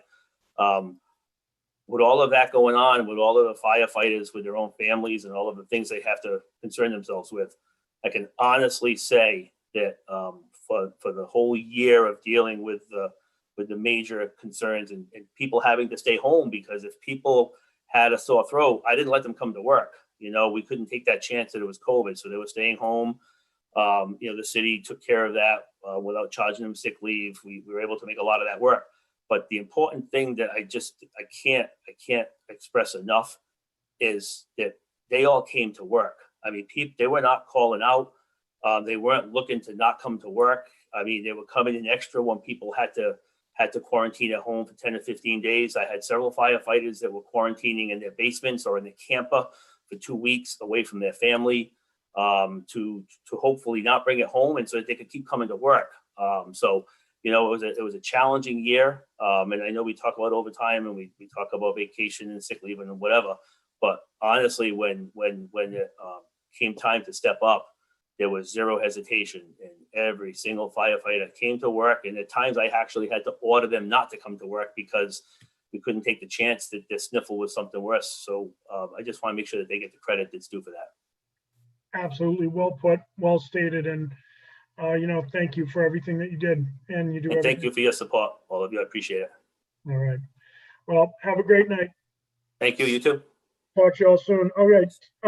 Before I wrap up, tomorrow night at 5:30, we have MIS, we have the treasurer, we have planning and land use, health, the school, and I want to try to fit Deb's budget in as well if we can tomorrow night. But that being, Council Dolan and then Jeremy. Just a quick question. Are we staying on this link? Are we staying here? Okay, thank you. And Jeremy? A couple of questions and one clarifying point. With Treasury tomorrow, Treasurer Gignac and I have prepared a short slide deck on debt that I'll share my screen and we can look at. Just wanted to give you a heads up on that. That health also involves solid waste. We'll be going through that budget.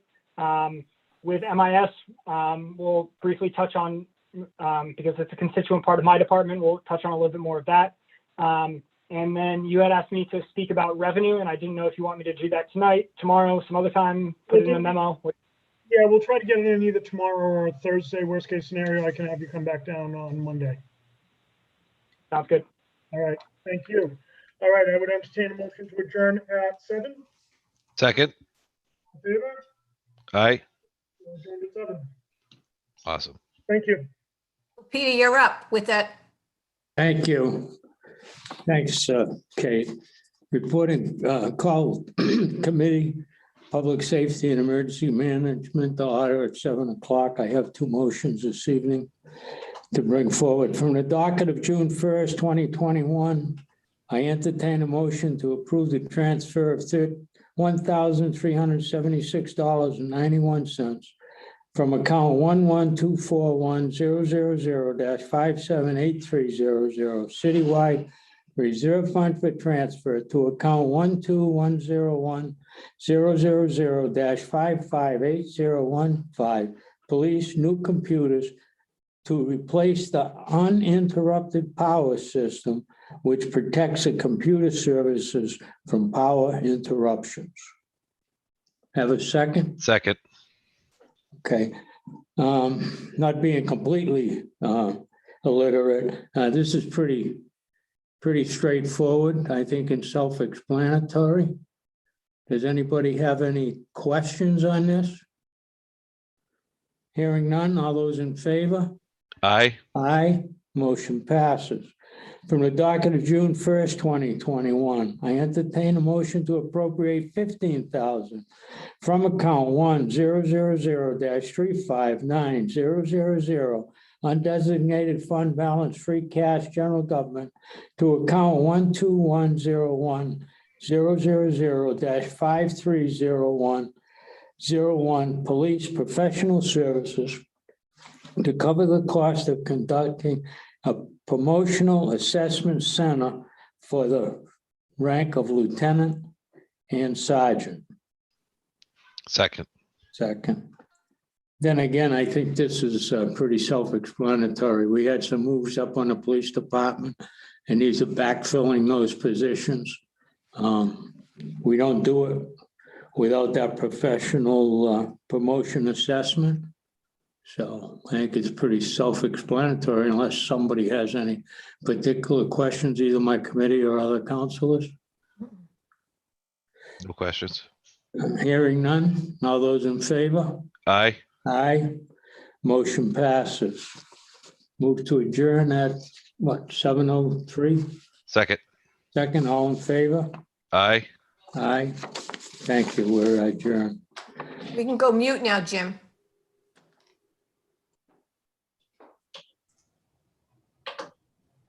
Well,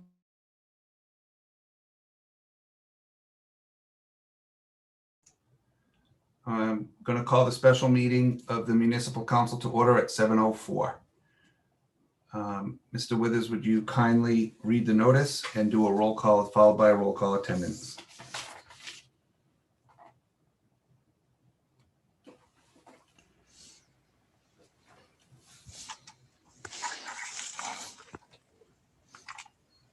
We had some operator error there, so sorry about that. It's all right. So could you repeat what you wanted me to do? Yeah, we called to order at 7:04 and need to read the notice and do a roll call attendance. Yes, on May 19th, 2021, two members of the Municipal Council from Mark J. Cooper, Council President.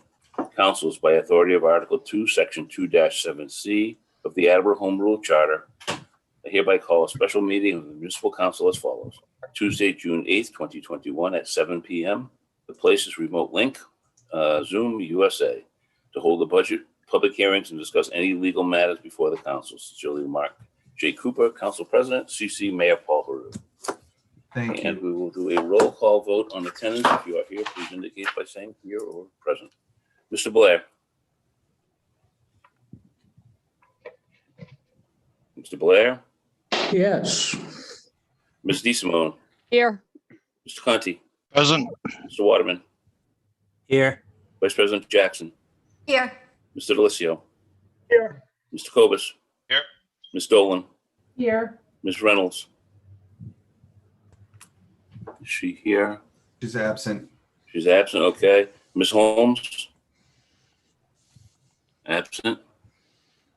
President Cooper. Here. 9 present. Ms.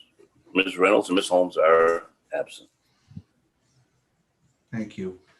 Would you kindly read the special, the public hearing notice on the first public hearing this evening? Certainly, it's a public hearing relative to the fiscal year 2022 general budget. Thank you. Is there anyone here to speak in favor? There is nobody online. Thank you. Is there anyone here? I don't see anybody from the administration. I know, the mayor gave us his presentation and his message, and the budget committee has been meeting individually with the department heads. But I am just going to go through for all of these hearings this evening. So, is there anyone here to speak in favor? Anyone to speak in opposition? Anyone neither for nor against? Councilor Delissio, do you see any reason to keep this public hearing open? I do not. Thank you. That public hearing is closed. Mr. Withers, would you kindly read the notice of the second public hearing this evening? Yes, this is a public hearing relative to the fiscal year 2022 water enterprise budget. Thank you. Is there anyone here to speak in favor? Anyone here to speak in favor? Anyone in opposition?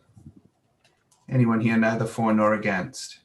Seeing none, Mr. Delissio, do you see any reason to keep this public hearing open? I do not. Thank you. That public hearing is also closed. And lastly, Mr. Withers, would you kindly read the notice of the final public hearing for this evening? Yes, it's a public hearing relative to the fiscal year 2022 wastewater enterprise budget. Thank you. Again, is there anyone here to speak in favor? Anyone anyone in opposition? Anyone in opposition to the wastewater enterprise budget? Anyone neither for nor against? Thank you. Seeing none. Mr. Delissio, do you see any reason to keep that public hearing open? I do not. Thank you. That public hearing is also closed this evening. Okay. Mr. Withers, would you kindly read the mayor's communication? June 8th, 2021. Excuse me, dear municipal councilors. I respectfully submit a communication from Superintendent of Wastewater, Thomas Hayes, regarding the residential meter replacement program and shared meter expense between the city's water and wastewater enterprise departments. During fiscal year 2018, the water department purchased 223 water meters and miscellaneous parts at a total cost of $248.04 per meter. Out of the 223 water meters, 145 meters were installed at locations that have water and sewer accounts. Wastewater enterprise is responsible to pay for 50% of the value of those meters installed in homes with both services. Therefore, I hereby request your honorable body to appropriate $17,009 fund retained earnings to account wastewater enterprise fund water meter supplies.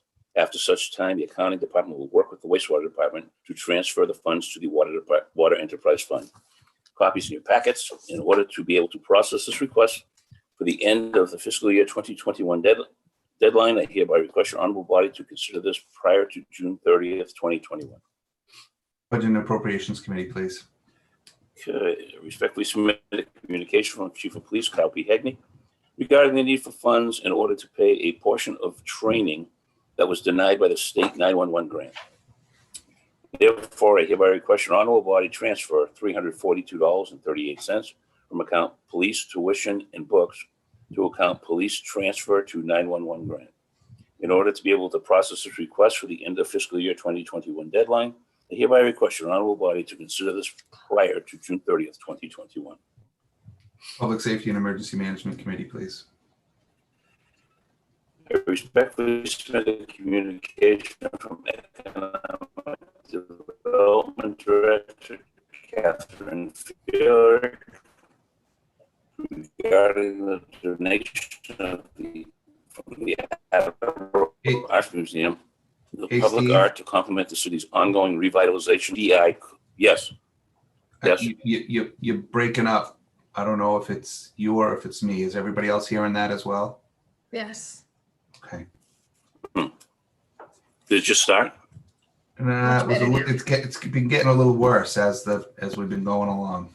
It comes in and out, but keep going and we'll see how far we get. Okay.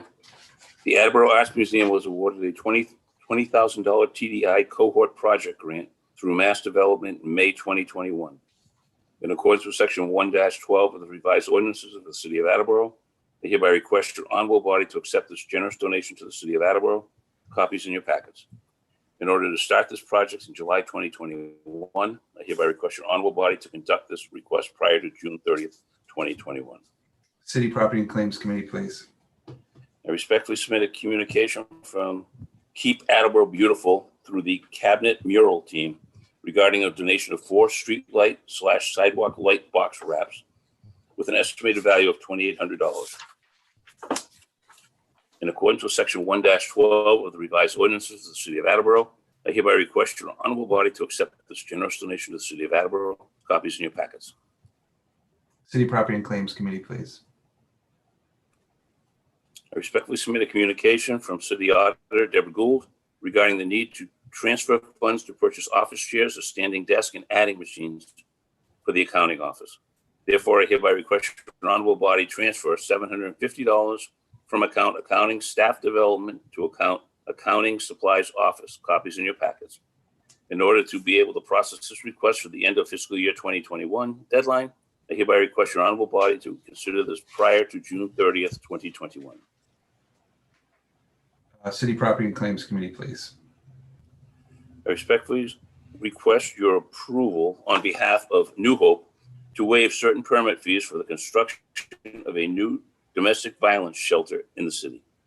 In addition to the money they have raised, New Hope plans to apply to the Mass Department of Housing and Community Development for funding, and one of the requirements of DHCD is that the host community also provide some funding and or in-kind support. The city will not lose any money in that it will only forego money that would have otherwise taken in. However, waiving the fees can be an in-kind contribution from the city. We all value the important services that New Hope provides to our residents and those from beyond our city limits. Therefore, I hereby request your honorable body waive the following fees.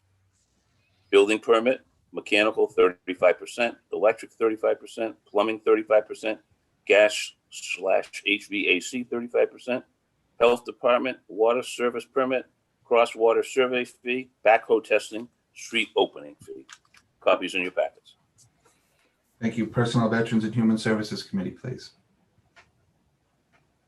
I respectfully submit a communication from Chief Assessor Julie Hobson regarding the need for funds to update assessments of approximately 14 telecommunication towers in the city by a specified contractor.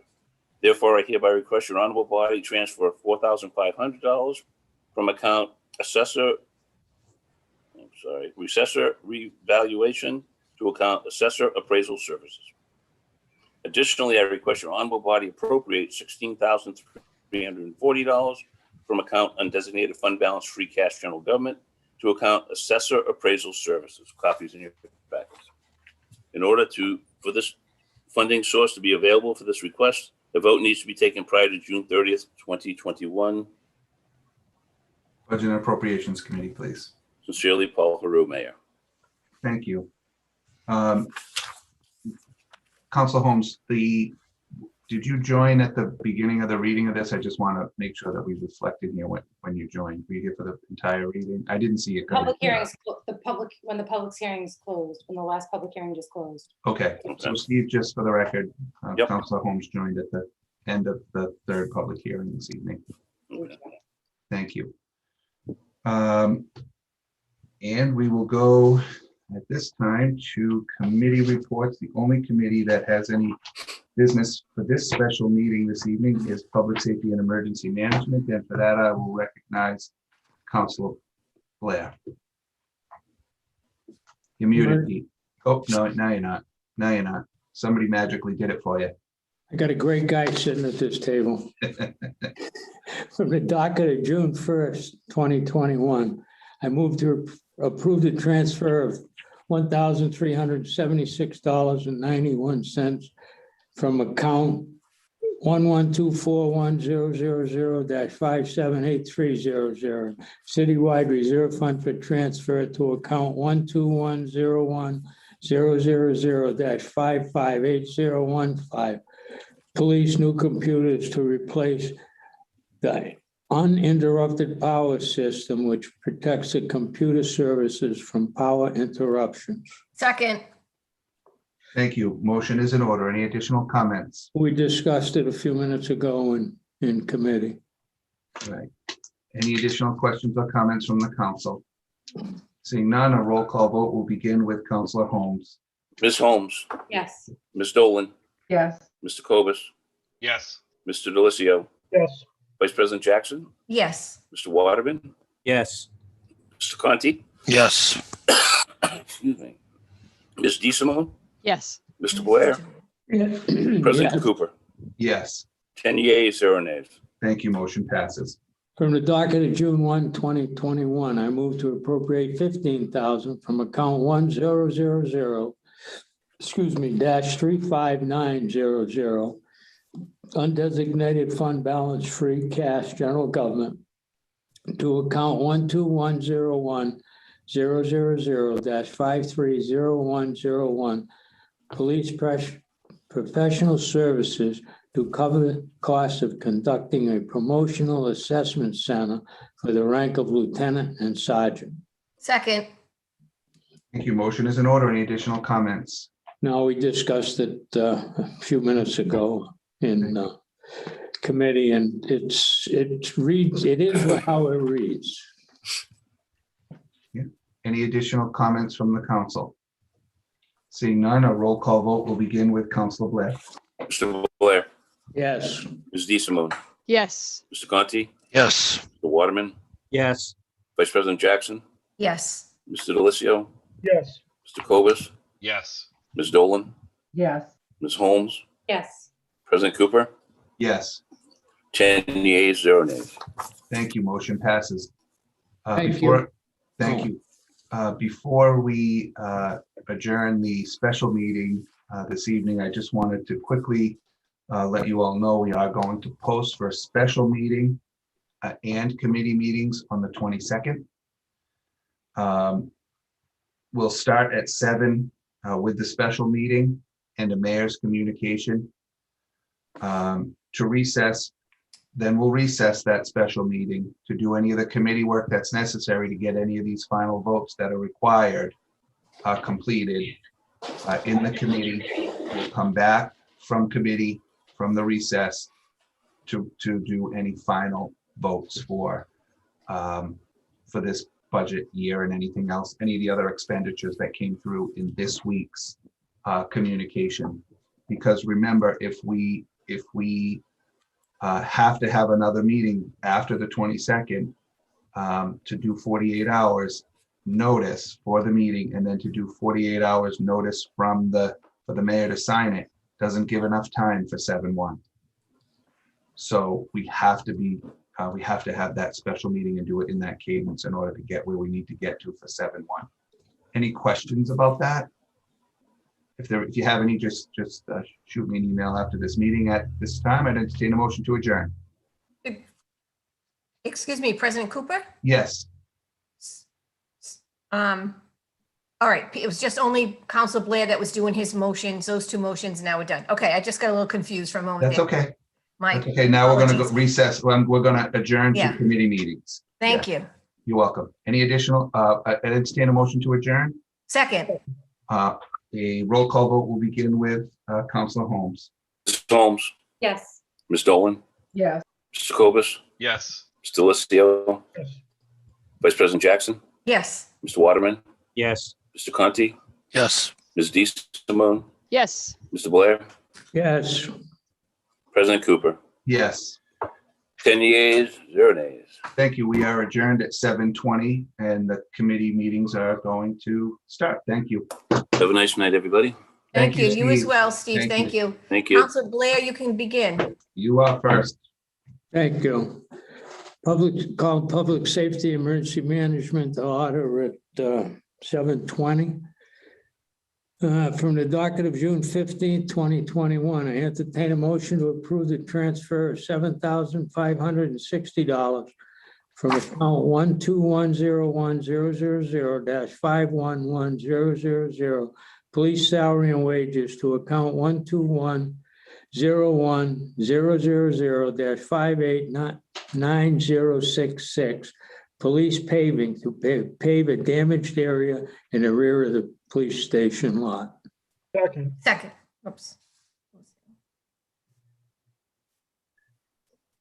Any questions or comments?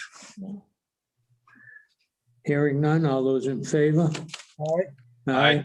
Motion passes. Thank you. From the docket of June 15th, 2021, I entertain the motion to approve the expenditure of anticipated receipt of the public safety answering point support and incentive grant of approximately $165,733 for FY22 from the Executive Office of Public Safety and Security, State 911 Department, and approve any future amendment grants. Second. Do we have any questions or comments from my committee or any other councilors? Hearing none, all those in favor? Aye. Aye, motion passes. From the docket of June 15th, 2021, I entertain a motion to approve the transfer of $44,818.98 from account 1210100-515020 police court overtime to account 1124100-599000 citywide other financing uses to purchase workstations, office material, furniture, and any building supplies needed to set up several police department offices. Second. Do I have any questions or comments from my committee or anybody? Yes, Jay. Peter, real quick, thanks for the recognition here. I think this is exactly what we were talking about when the chief was here, his ability to transfer in between his own accounts. So I think this is just another example of what we've come to expect. So kudos. Well, another comment, kudos to him for finding this at the end of the year and being able to do some of this much needed work. I do believe this is going in the lower level of the old post office. It is. I think. It All is. right. Any other questions or comments? Hearing none. All those in favor? Aye. Aye. Motion passes. From the docket of June 15th, 2021, I entertain a motion to transfer $44,818.98 from account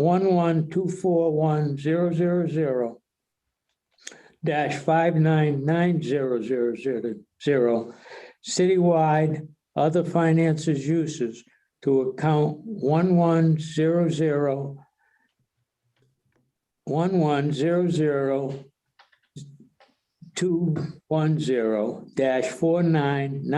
1100-210-499-000 general fund continuing appropriation police department other finance and services which will be used in account 110021058 2540, continue appropriation, police department renovations. Second, I believe this here, we just transferred money from one account into this account, and then we're going to transfer it to another account so we can spend it. Am I correct, Mr. Cooper? You are. Okay, well, once in a while. Any other comments or questions from my fellow councilors or committee? Hearing none. All those in favor? Aye. Aye, motion passes. I have no other business this evening. Thank you very much. Move to adjourn at 7:24. Second. All in Great. favor? Aye. Aye, we are adjourned. Thank you. Transportation and Traffic Committee is canceled for this evening.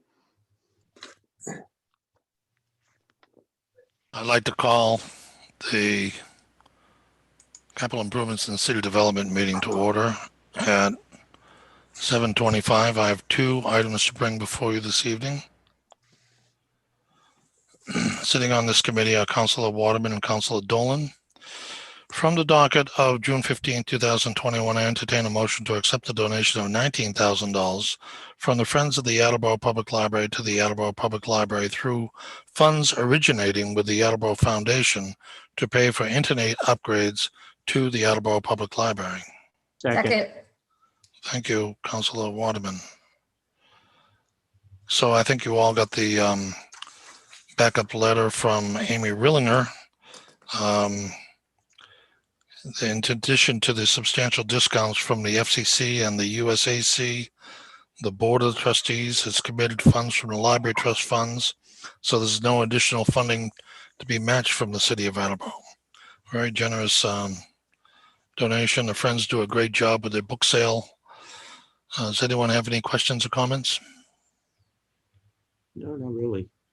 Okay. Sounds Motion's great. in order. All in favor, say aye. Aye. Aye. Motion passes unanimously.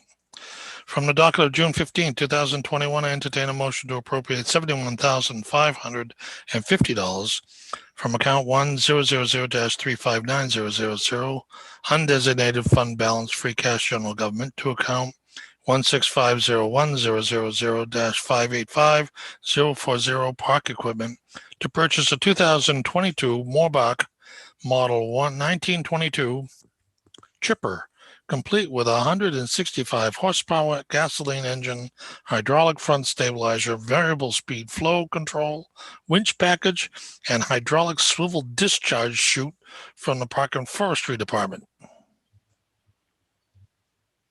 Second. Second. Thank you, Councilor Waterman. This is the one that I thought we bought before. We're finally getting to buy it. Yes, we are. Does anyone have any comments or questions? Well, my understanding, Richard, is that they will be keeping the old chipper, so we'll actually have two chippers out there working if the old one is working.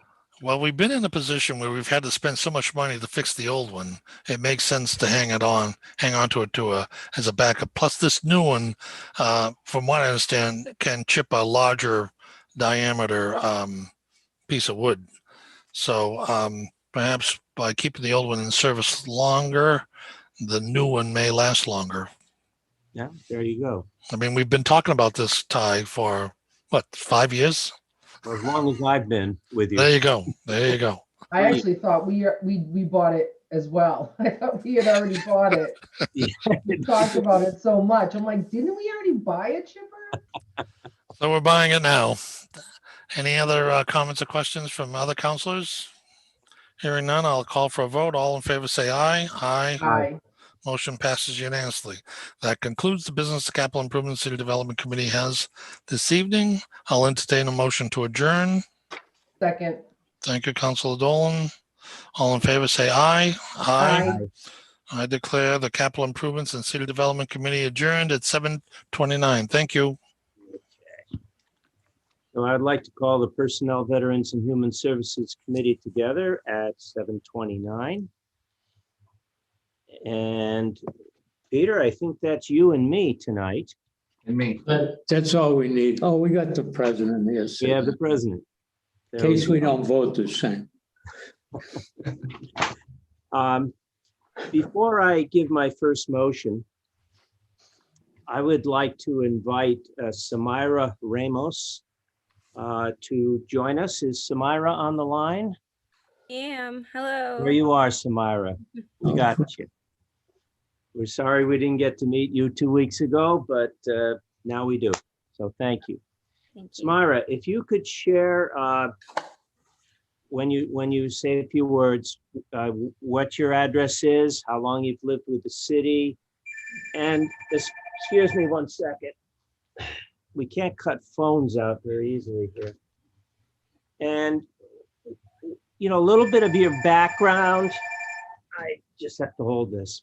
A little bit of your background, your education, your involvement with the city in the past, and why you're interested in the licensing board before we go any further.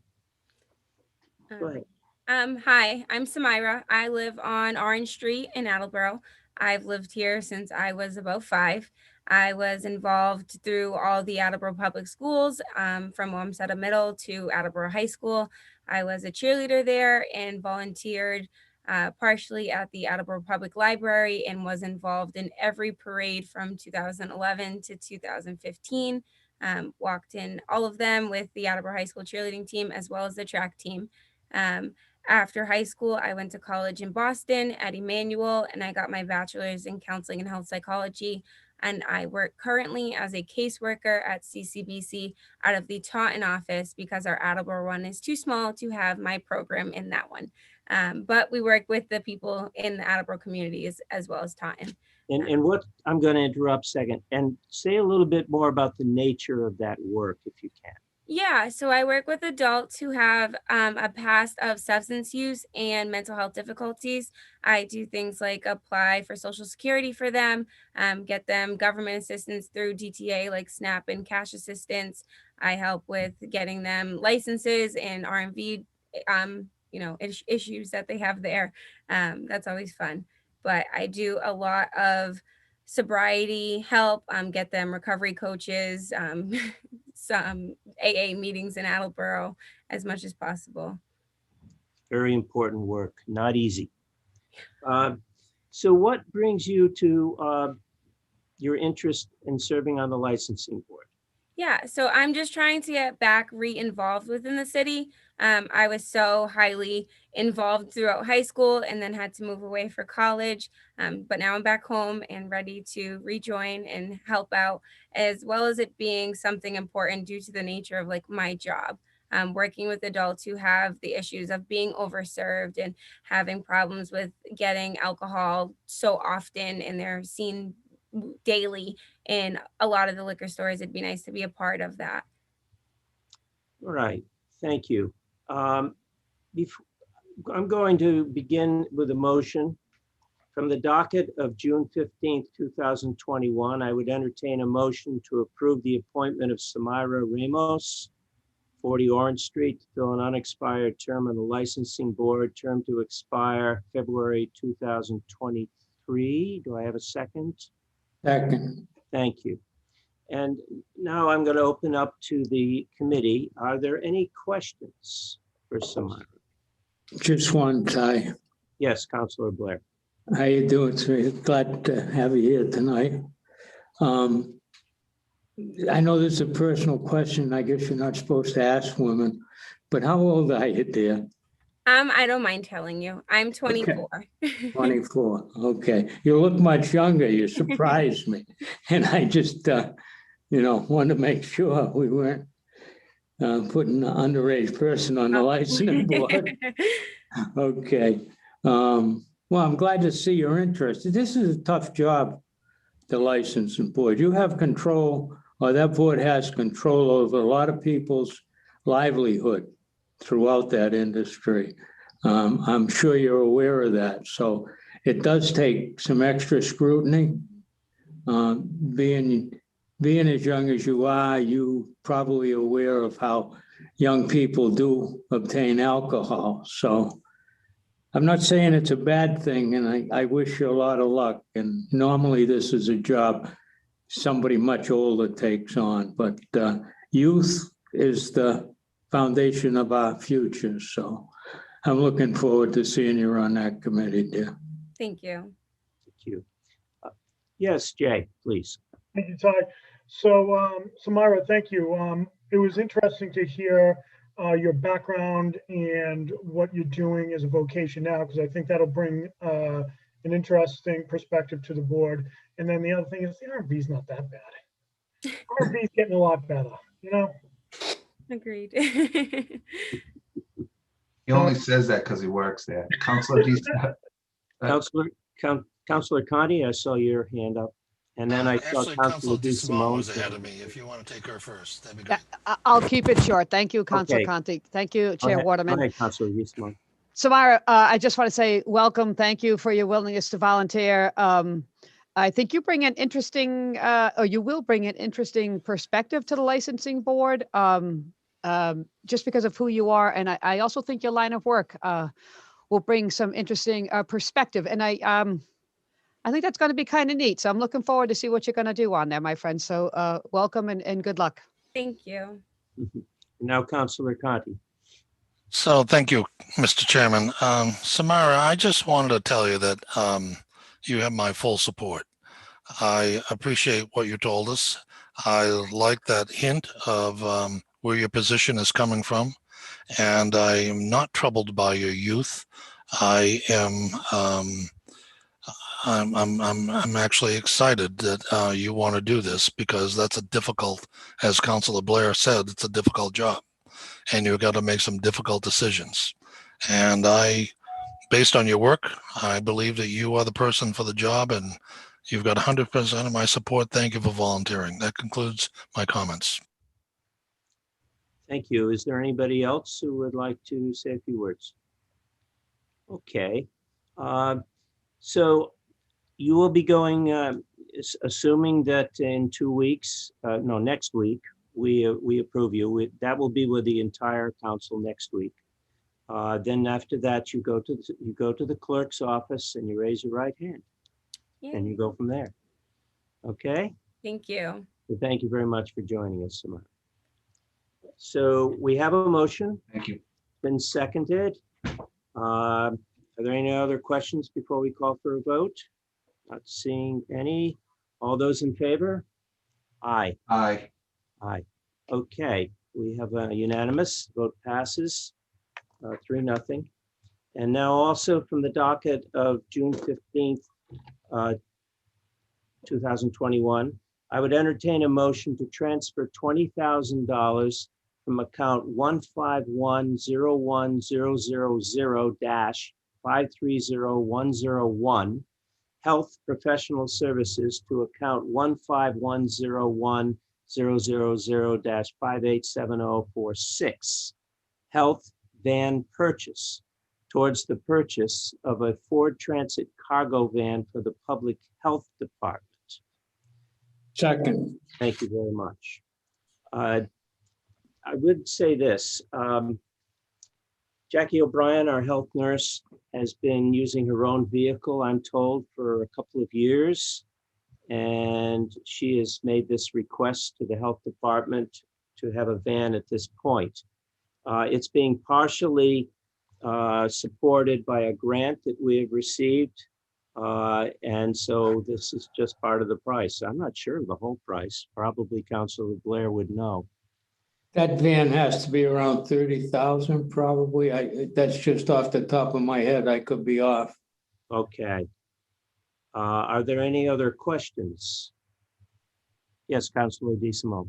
Thank you, Council Waterman. Not a question, but I'm pretty sure this is going to pass with flying colors. But I've been working with the health department of late on another event, which I just was involved with earlier today. And I witnessed both Jackie and Jessica pulling their materials from out of their cars, making several trips to do it. So in light of the year they've had and the work that they've done, I think that they can use, and it will benefit the city to have a van to do the kind of work that the health department does. So I could not support this enough. Thank you. Thank you. Anybody else?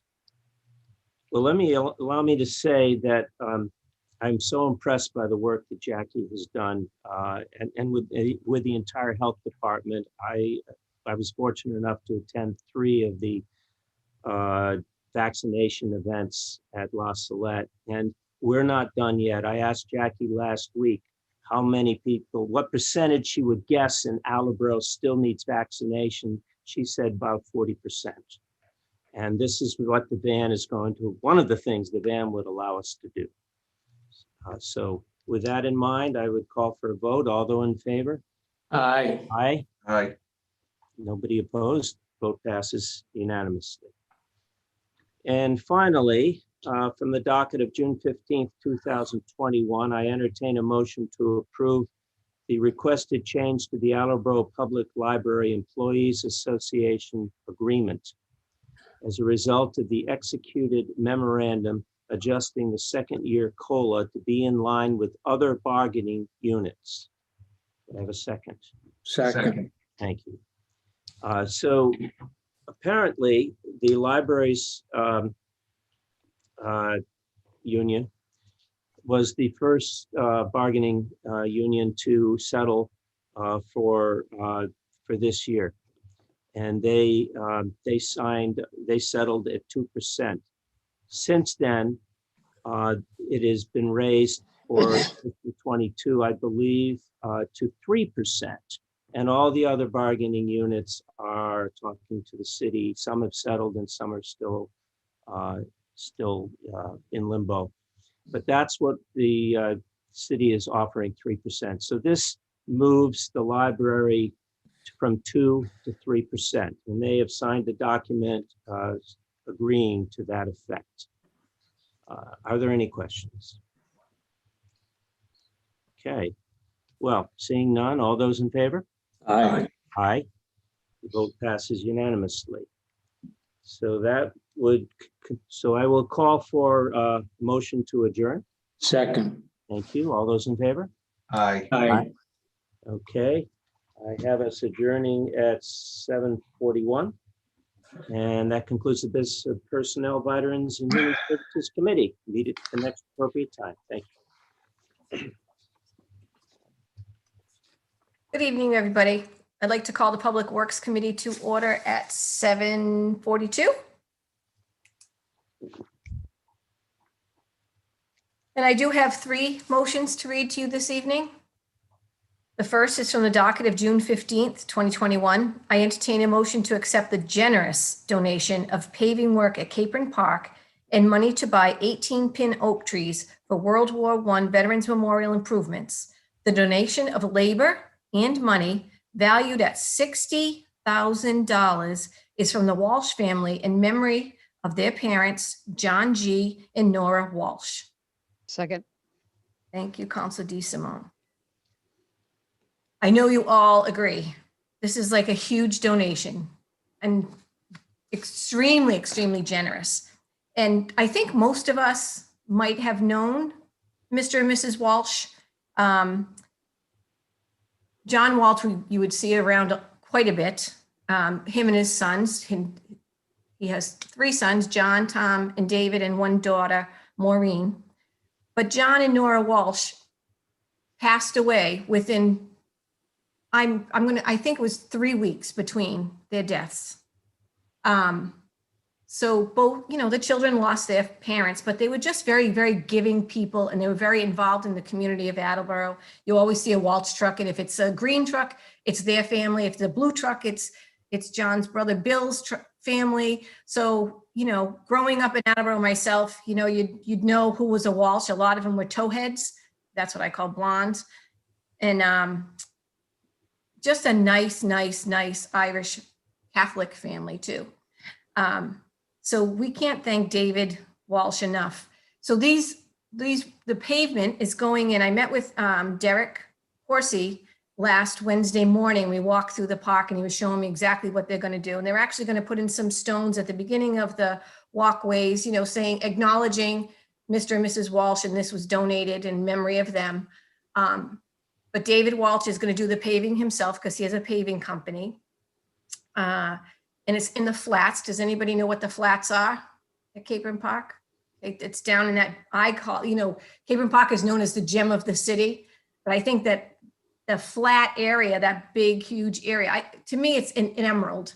It'll look more like a little emerald city right down there. Once this is all done, it'll look very, very neat and more easy for the park and forestry to care for it too, because they have a lot of overgrown, because it's all that, what do you call that, dust that they put down right now as a walkway, but having it actually paved will make it easier they won't have that overgrowth of the lawn coming onto it and making it messy and difficult for people with like strollers, or, it'll be handicapped accessible. It's going to be much nicer and neater looking.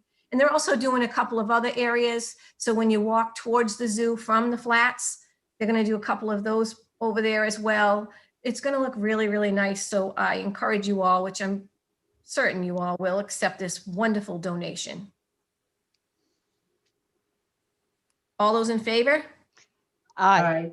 Opposed? Motion carries. Thank you.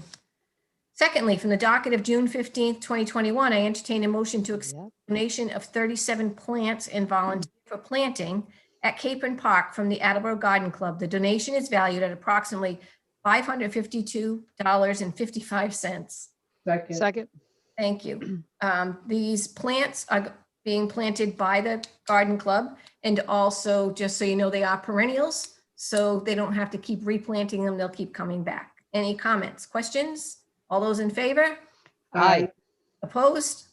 Thank you. Motion carries. From the docket of June 15, 2021, I entertain a motion to appropriate $35,600 from account 6000-359-000 Wastewater Enterprise Retained Earnings to fund 3229 silo for the pressure wash and painting of lime silo at the wastewater treatment plant. Second.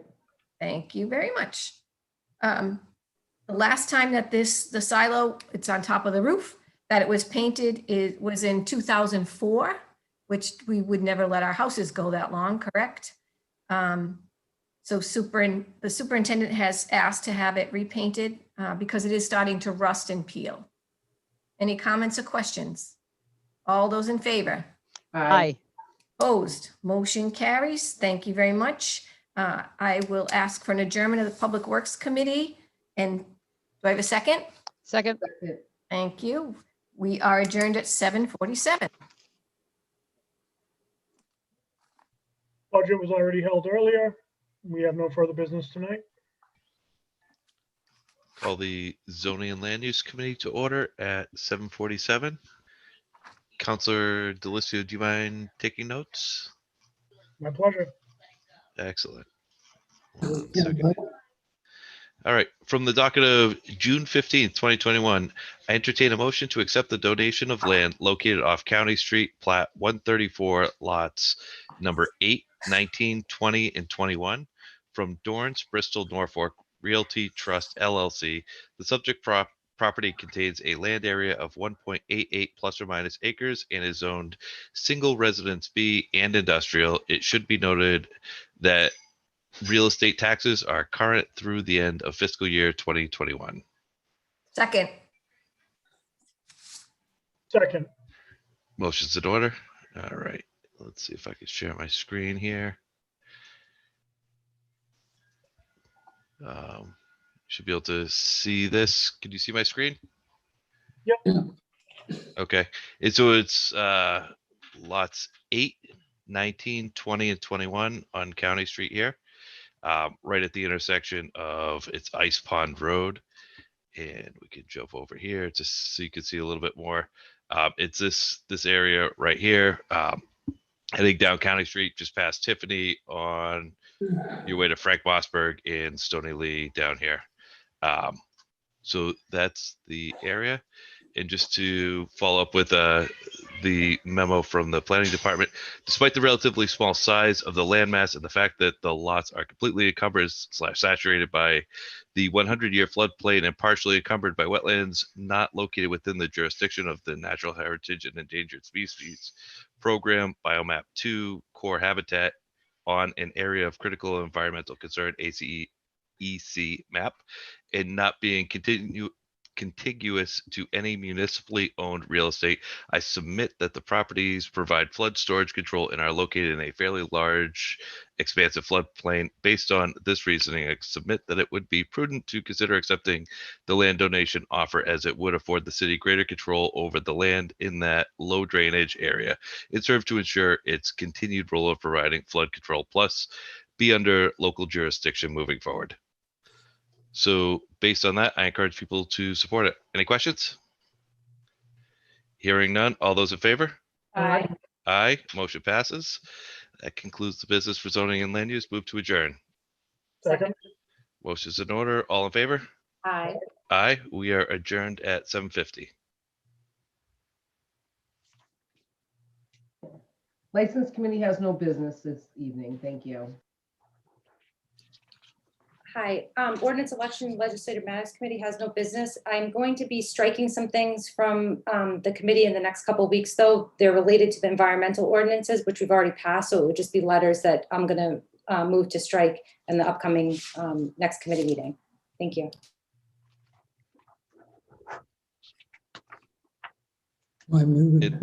You want me to do Sarah's? No, she said that she was fine with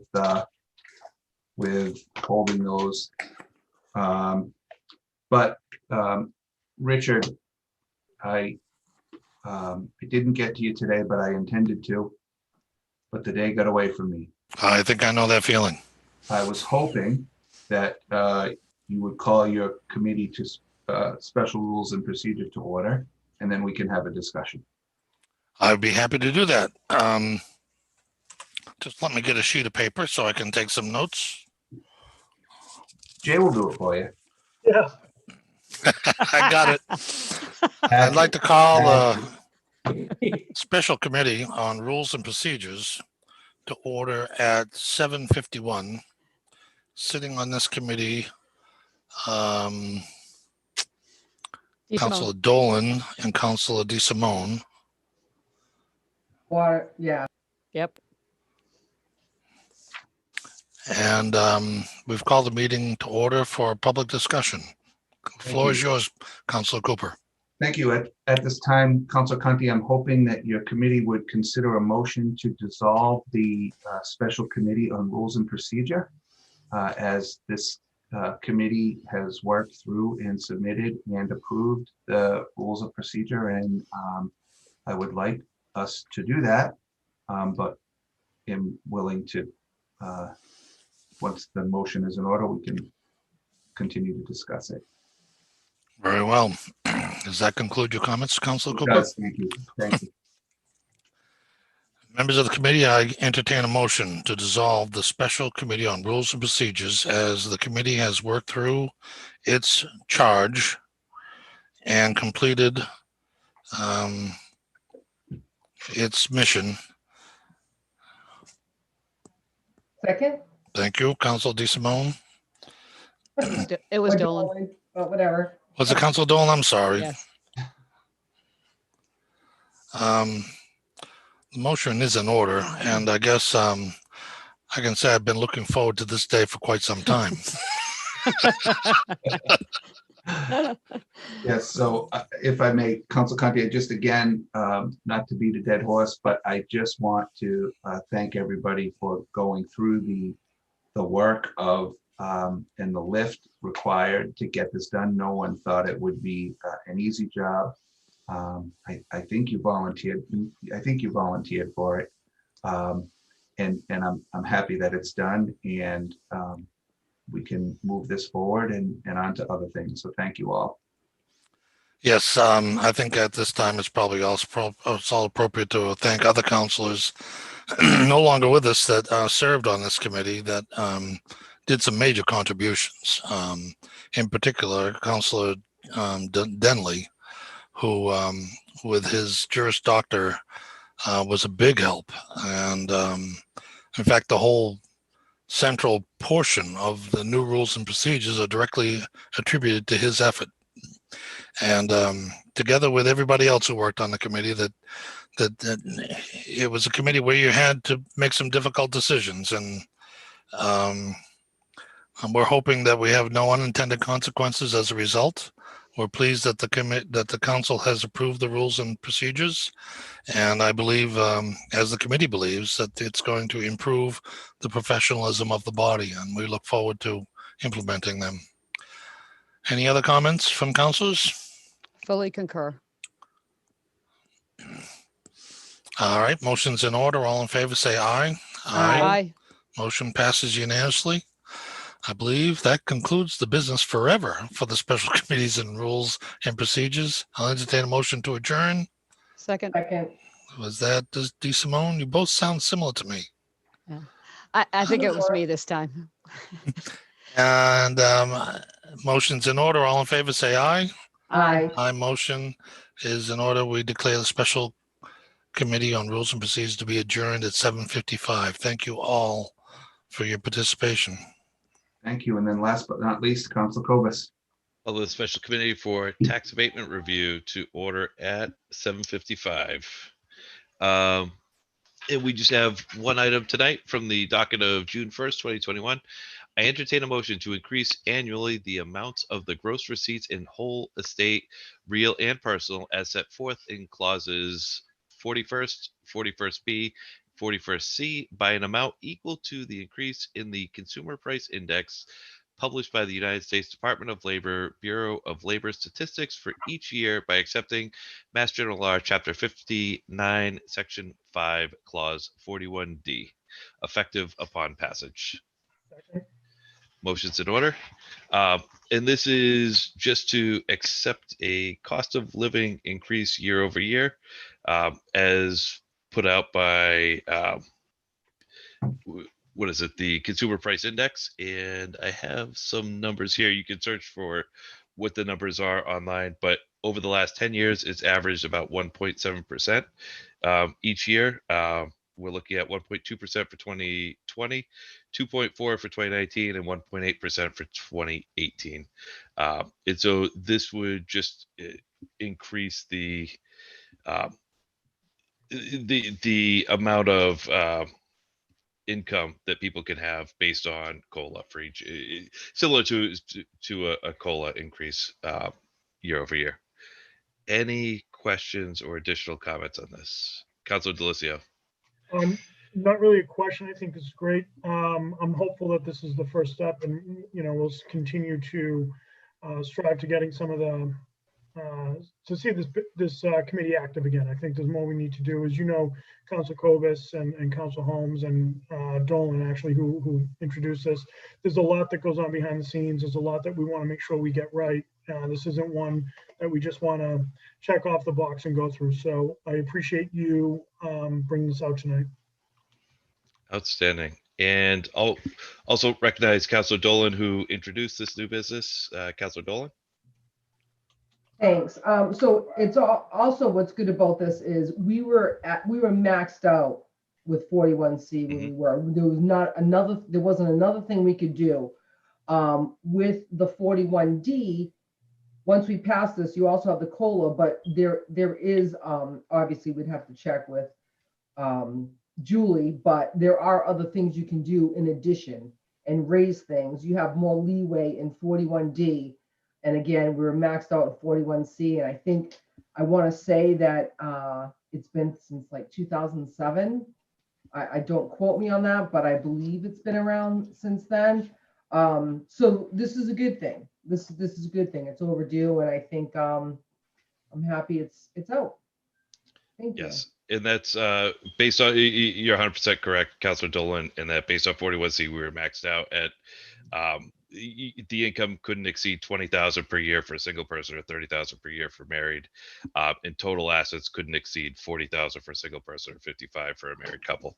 So this will allow that to increase year over year based on Consumer Price Index increases. So this is great. Any other comments on this item? Hearing none. All those in favor? Aye. Aye. Motion passes.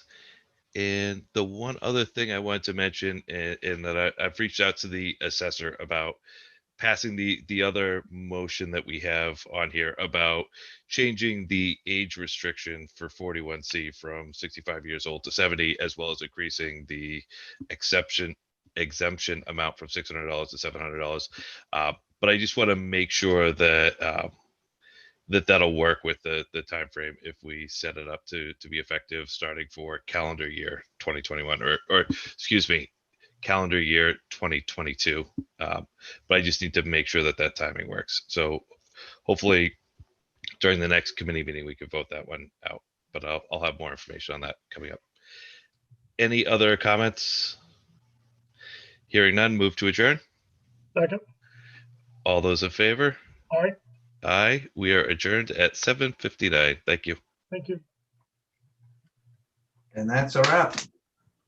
Good night, everybody. Good night, everyone. Stay Thank you. cool.